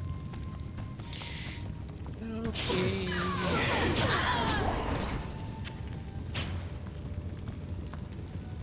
Nope. Still not enough. There you go. Just because I want to level up.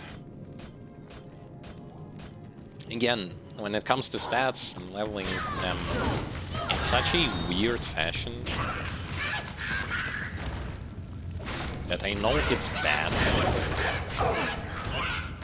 I don't really care. Again, something that also goes to show that although leveling things properly should be the thing, you can cut yourself some slack if you want to. Okay, just some big ass potions here. Why? Because I want my mercenary to survive.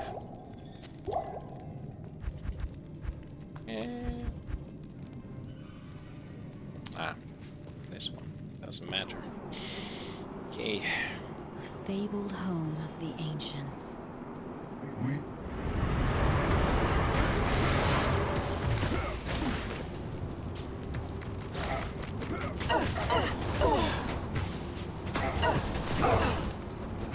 Shit. Hurts. Hurts a bit. A bit is not too much. Oh, fuck you.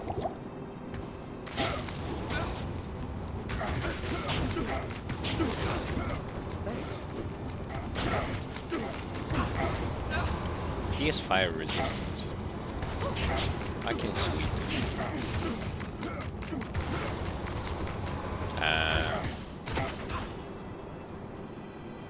I find it ironic. Oh, my mercenary died. Okay.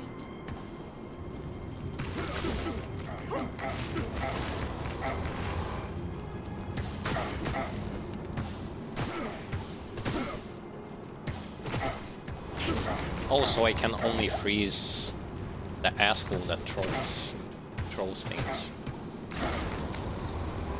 Everyone else is not freezable. 1 down, 2 to go. Is it difficult? Does it look like it's difficult? It's long. Oh, I forgot. I forgot the handicap.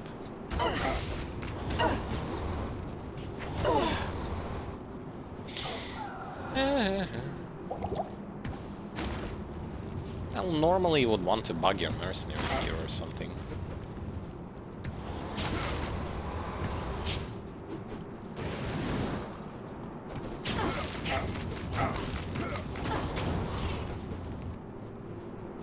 Oh, he's fire enchanted. Yay!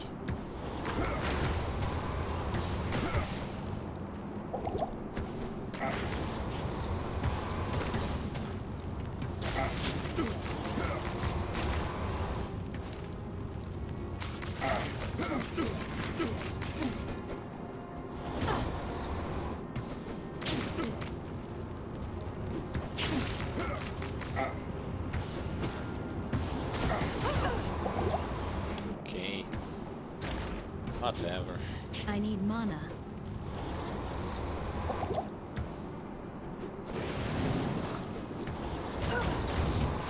Why are you being so mean?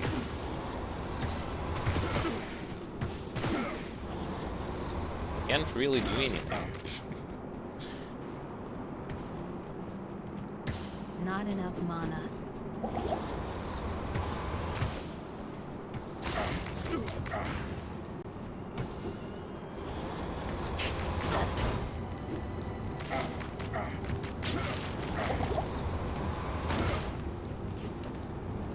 Well, sometimes when you don't have AoE, I mean, when you don't have the means, you just have to rely on something else.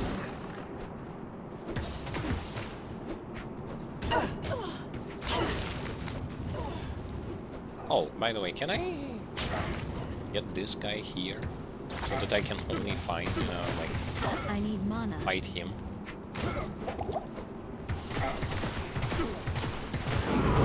Yes, I can.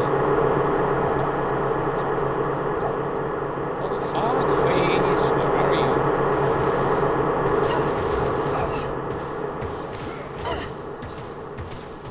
I need mana.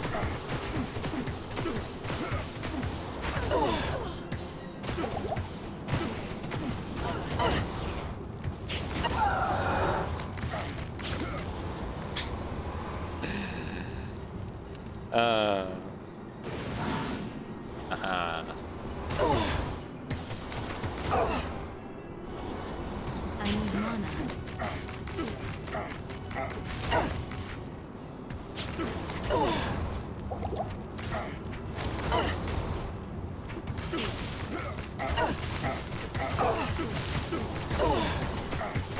I need mana. That's lame.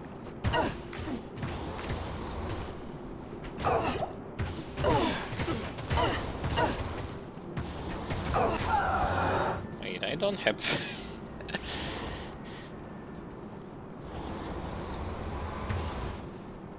Can we settle this? Can we settle this? I need mana. I don't have mana. I'm out of potions. I didn't thought that they would be so like resistant to Not enough mana. the stuff that I'm using. Oh well. Yeah.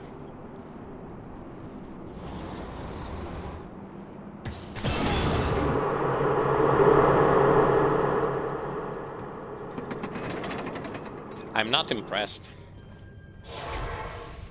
Again, this build is not against bosses. Like, no. Just no. Bestie. Besting. Well, like, it took me ages to kill them.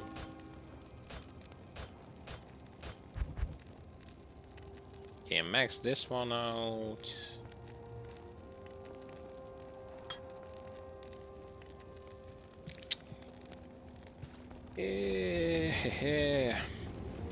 You've used it.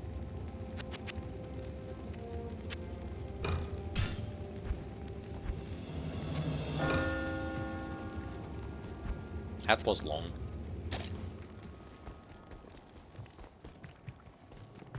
The morning comes.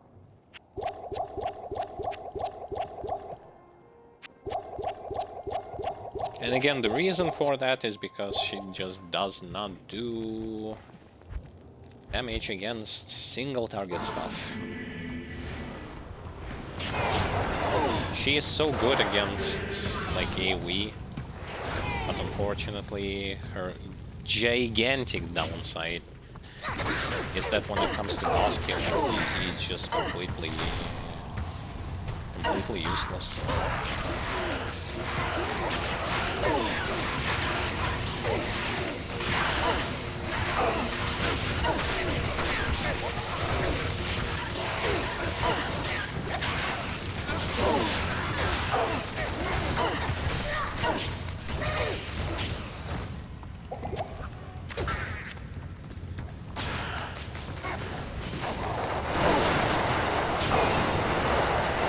Is it a bad thing? No. I wouldn't say so. It puts more pressure on you while you try to beat the game.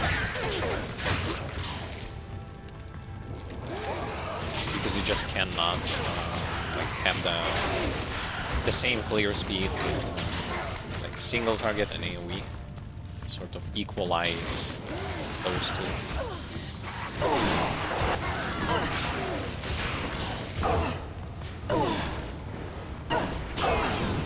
But honestly, she's never intended to be the boss killer or anything.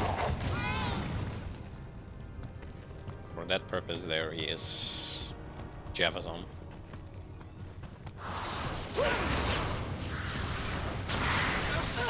My favorite.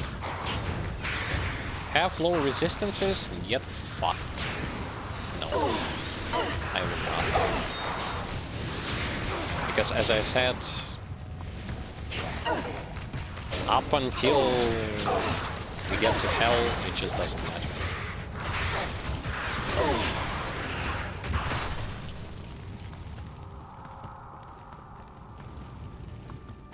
Up until you get to hell difficulty,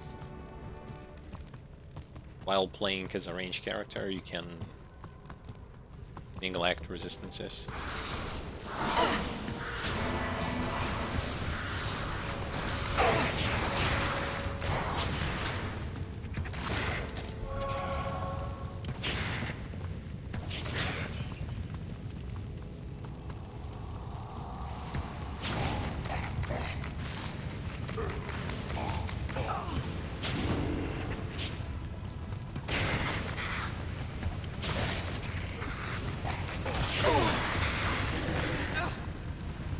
I still find it weird when they put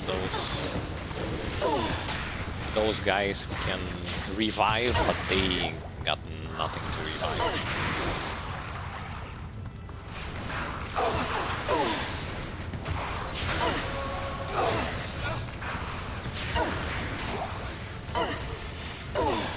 It's sad for them.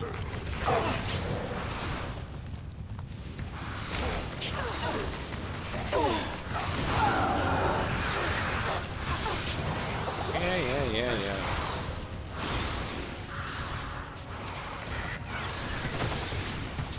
I want to get my Valkyrie out. Instead, the game just doesn't let me.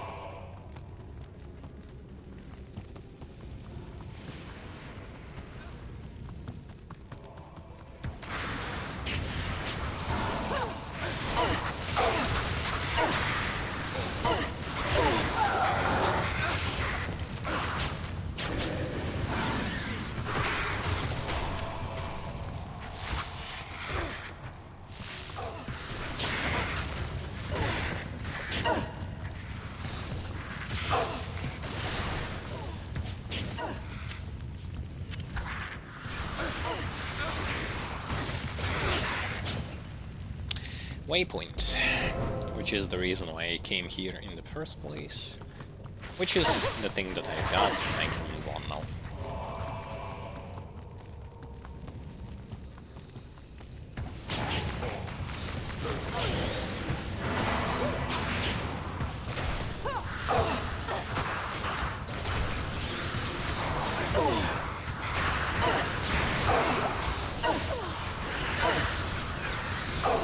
Okay.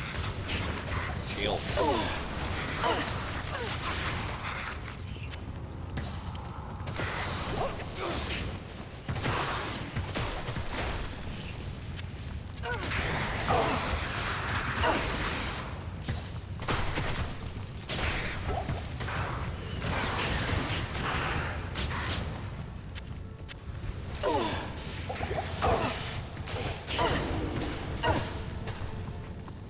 They're still shooting, trying to shoot me.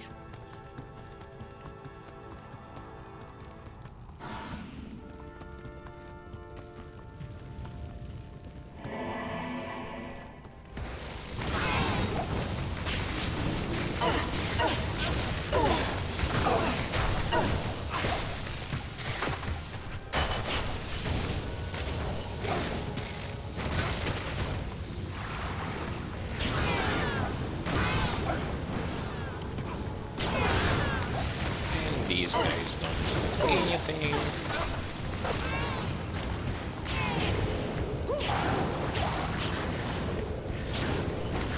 I know how great it is to be here when it comes to, like, if you play as a multi-shot Magezon, just killing those guys. You devastate them so hard with that ability.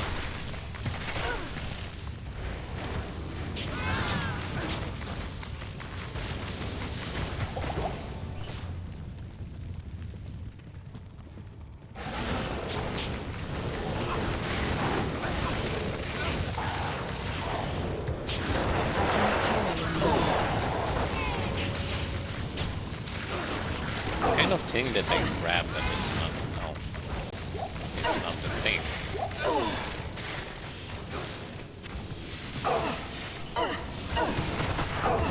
It's definitely not the thing, it's just that my inventory is a mess. Messy mess.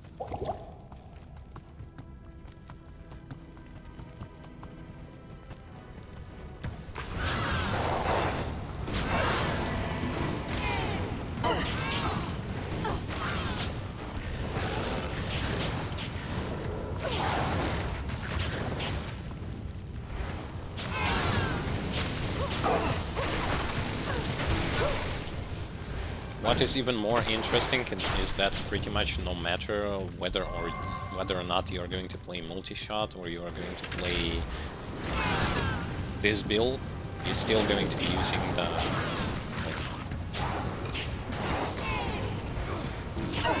either Wind Force or that's Rune Ward. Late game Rune Ward for the Amazon Magezons.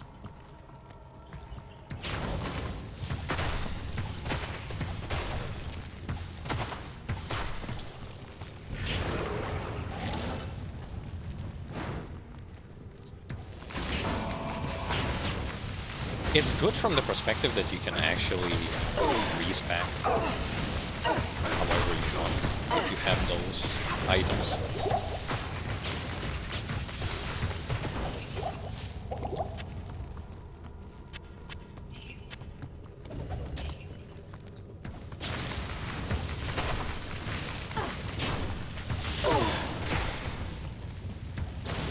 The enemies here are so easy to deal with.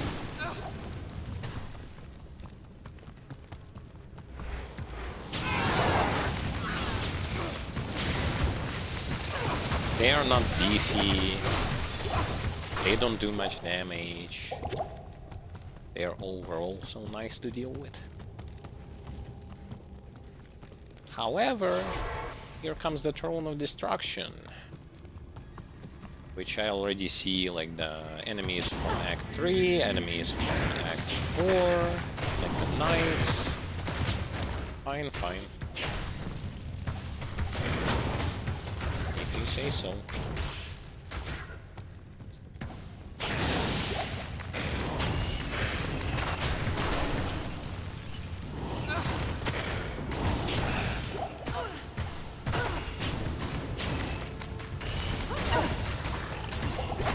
The Oblivion Knights.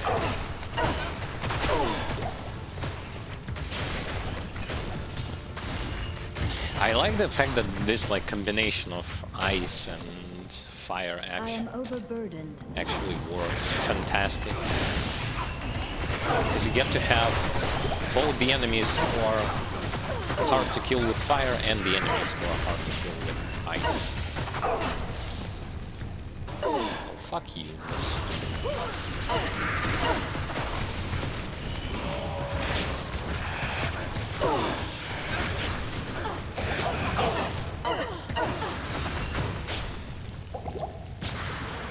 The souls?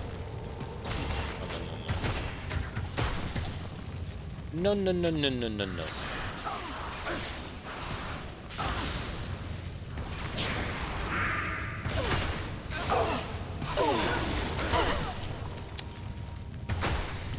Crapify.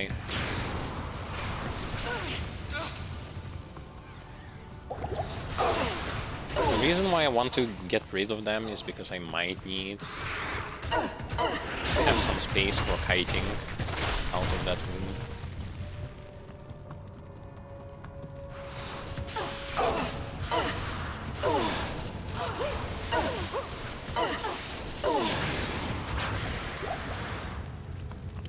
Okay, fine.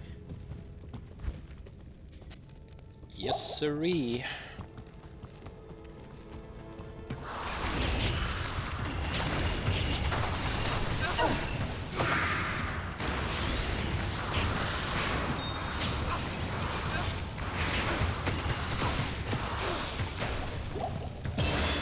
Nice.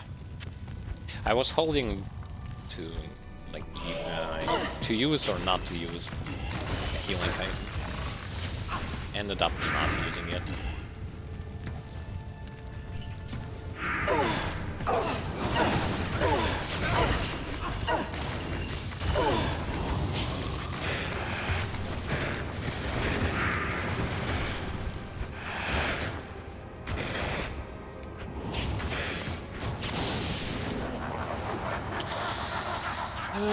Okay. Now what?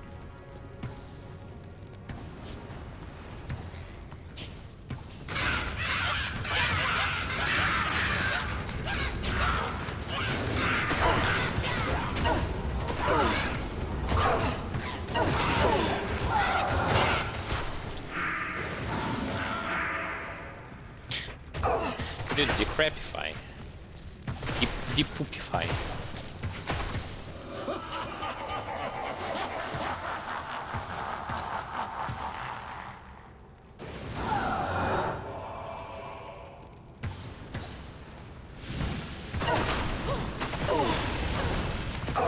Where did you came from? What the fuck?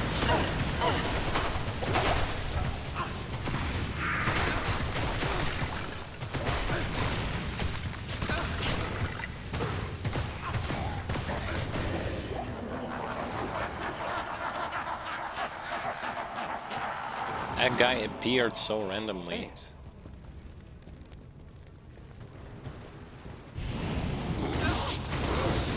Ah, yes, goodbye, Mercenary. Not even gonna bother. It just so happens that Mercenary's huge weakness is the fight against those guys.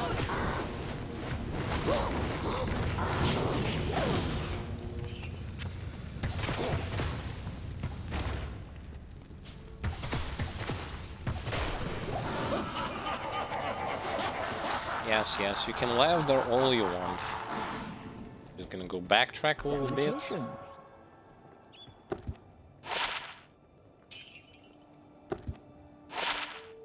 Get my mercenary back. The typical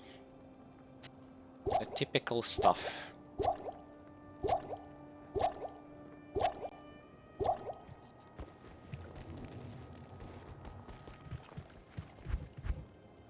I also want to level up.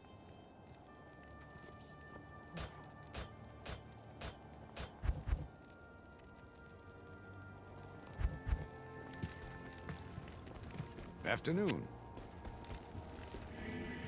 Mercenary and Valkyrie are the only victims.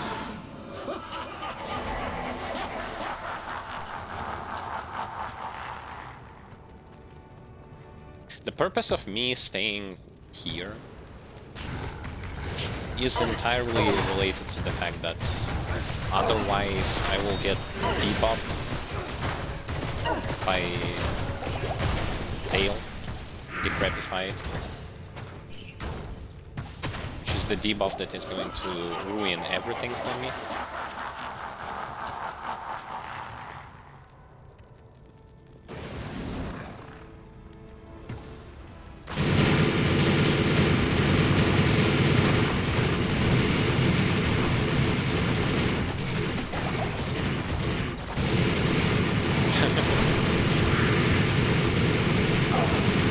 How about that, huh?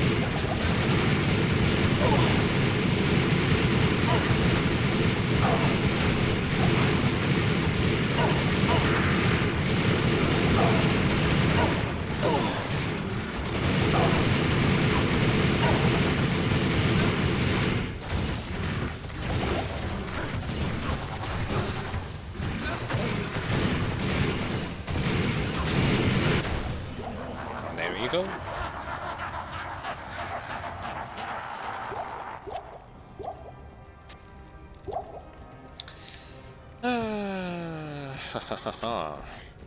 Will I have enough mana? Most definitely not. Do I care about having no mana? Most definitely not. The World Stone. My brothers will not have died in vain.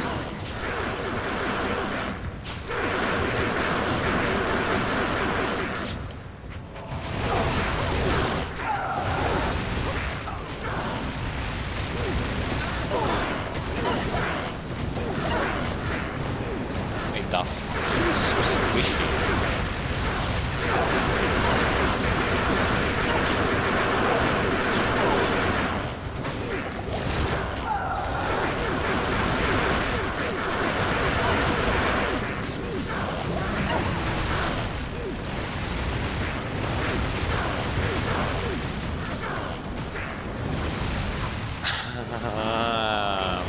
Okay. I see. I was debated.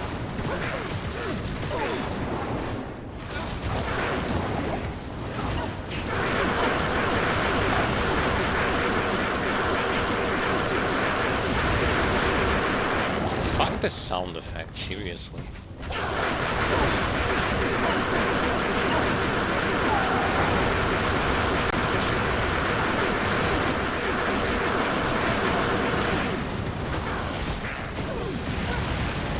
My brothers will not have died in vain.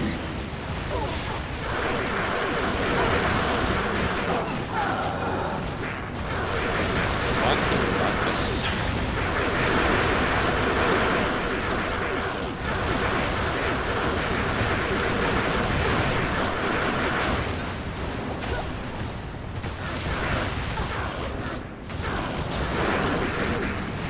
I'm hitting the puppy again.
I'm very sorry for that sound effect. Just do we need an understanding that like the tank is receiving damage from the fire? I don't think so.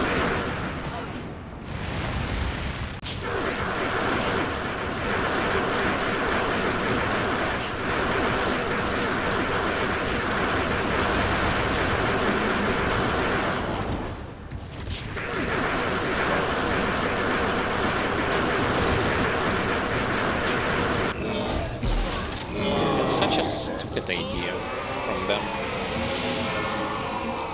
My work here is truly... Unfortunately, you cannot really disable it. Which is another nuisance.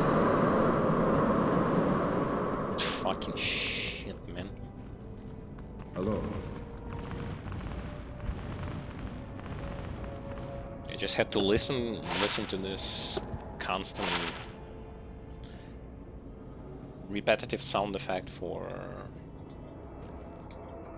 in eternity. But that's Act 5 on Nightmare for you. I'm gonna quickly go into cow level. And then I'm donezo for today, unfortunately. Didn't manage to get to... Well, I managed to get to the hell difficulty. I didn't manage to do it. To start it. But oh well. Next stream. The thing that remarkably sucks about this character is, of course, the single target damage is absurdly bad, like to the point where it is nearly impossible not to see that it's bad. Not to say that I haven't known the fact that it was going to be bad, but this bad. Oh well. Cows.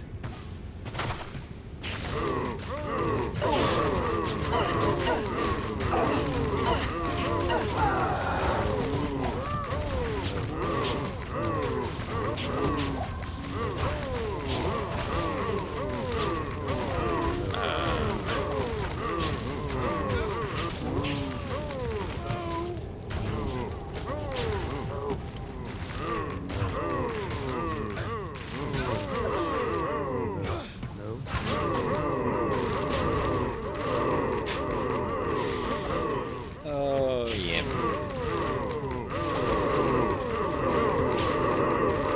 See what I don't understand? Look how many enemies and through how many enemies the fire arrow is passing.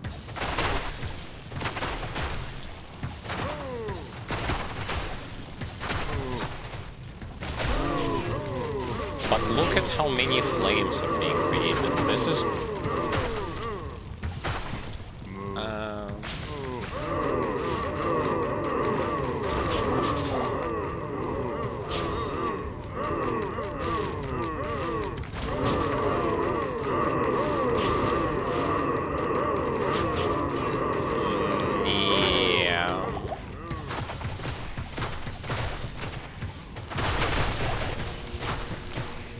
Ice arrow is more efficient here. Fire arrow doesn't, like immolation arrow doesn't really work properly. Well, it sort of does.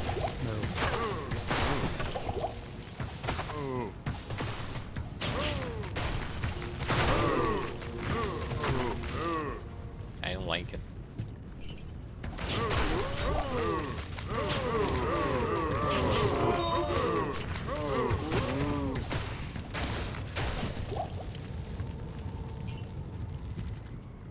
For some reason, it just does not create as many fire zones, you know. Like, you think you would gather like this many and then you shoot and create absurd amount of fire zones, but it creates like 3 and that's it. See, like 3 to 4, that's maximum. If it passes more, it doesn't matter.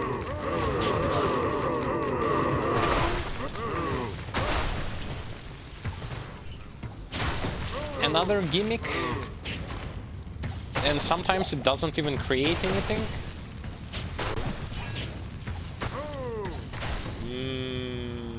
Yeah.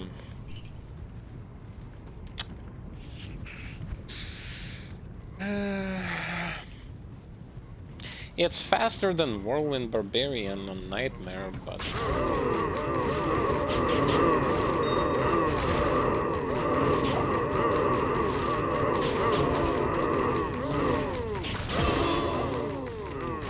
It's way worse than Paladin, way worse than Druid, and way worse than Sorceress. Yeah. Okay, I got my level up. I'm not going to continue onwards here.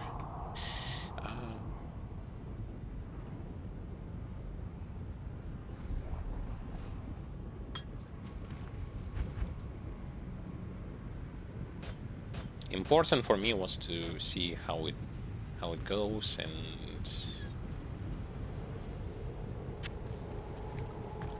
I was not impressed.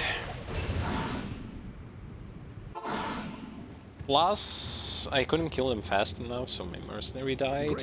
And without mercenary, I'm struggling with mana. That's fucking beautiful. Oh well. Hello again, out. Anyhow. Welcome. Anyhow, anywho.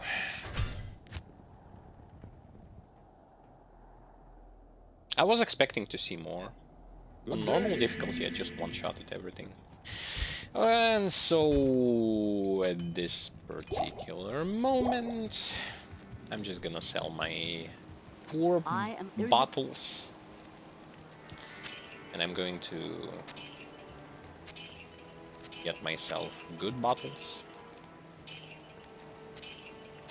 And then we are going to wrap the stream up for today. Anyhow, anywho. Normal and Nightmare has been beaten without me dying even once. Is it a good thing? I think it is. Because with resistances that we look at this. This is beautiful. I'm going to go through like the hell difficulty using using Bozon and having those resistances. This is so fucking bad. Oh my god. Hurts my hurts the bottom of my soul, you know. Such a beautiful number. It's like from Terrorlord exclusive to beat the game using ranged character with minus or zero resistances. Yes. Anyway, if you missed what happened today we have managed to go through Act 3, Act 4, Act 5 on Nightmare, went to see how we perform in the cow level, performing like garbage. Whoopity whoops.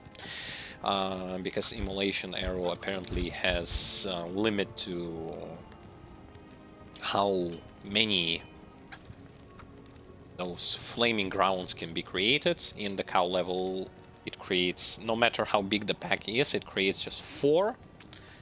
4 is the max, which here it doesn't say anything about the maximum amount of fire ground created upon impact, so I call that bullshit again. Again, some hidden mechanics that I don't even want to dive into because, like, fuck that. And by the way, it's Immolation Arrow level 29 and Freeze Arrow level 25, which should do something, but hey. In cow level it apparently doesn't. Well, it doesn't matter, I'm still going to get through hell difficulty because why not? I will going to have bizarre amount of problems against bosses on hell difficulty, but that's just because Magezon blows when it comes to fighting against bosses, considering the fact that she just does not have good single target damage. She just has AoE that works in the campaign but doesn't work in the cow level for some god knows what reason. But anyway, additionally, you can check our YouTube channel and social media if you want to see some extra content, highlights, video on demands that you can watch on your own leisure when you have free time. Support us on Patreon for extra content as well, and of course check out the links that we provide either on YouTube or here out of curiosity, or maybe you will going to want to use those links. Thank you guys for watching, and we will see next time.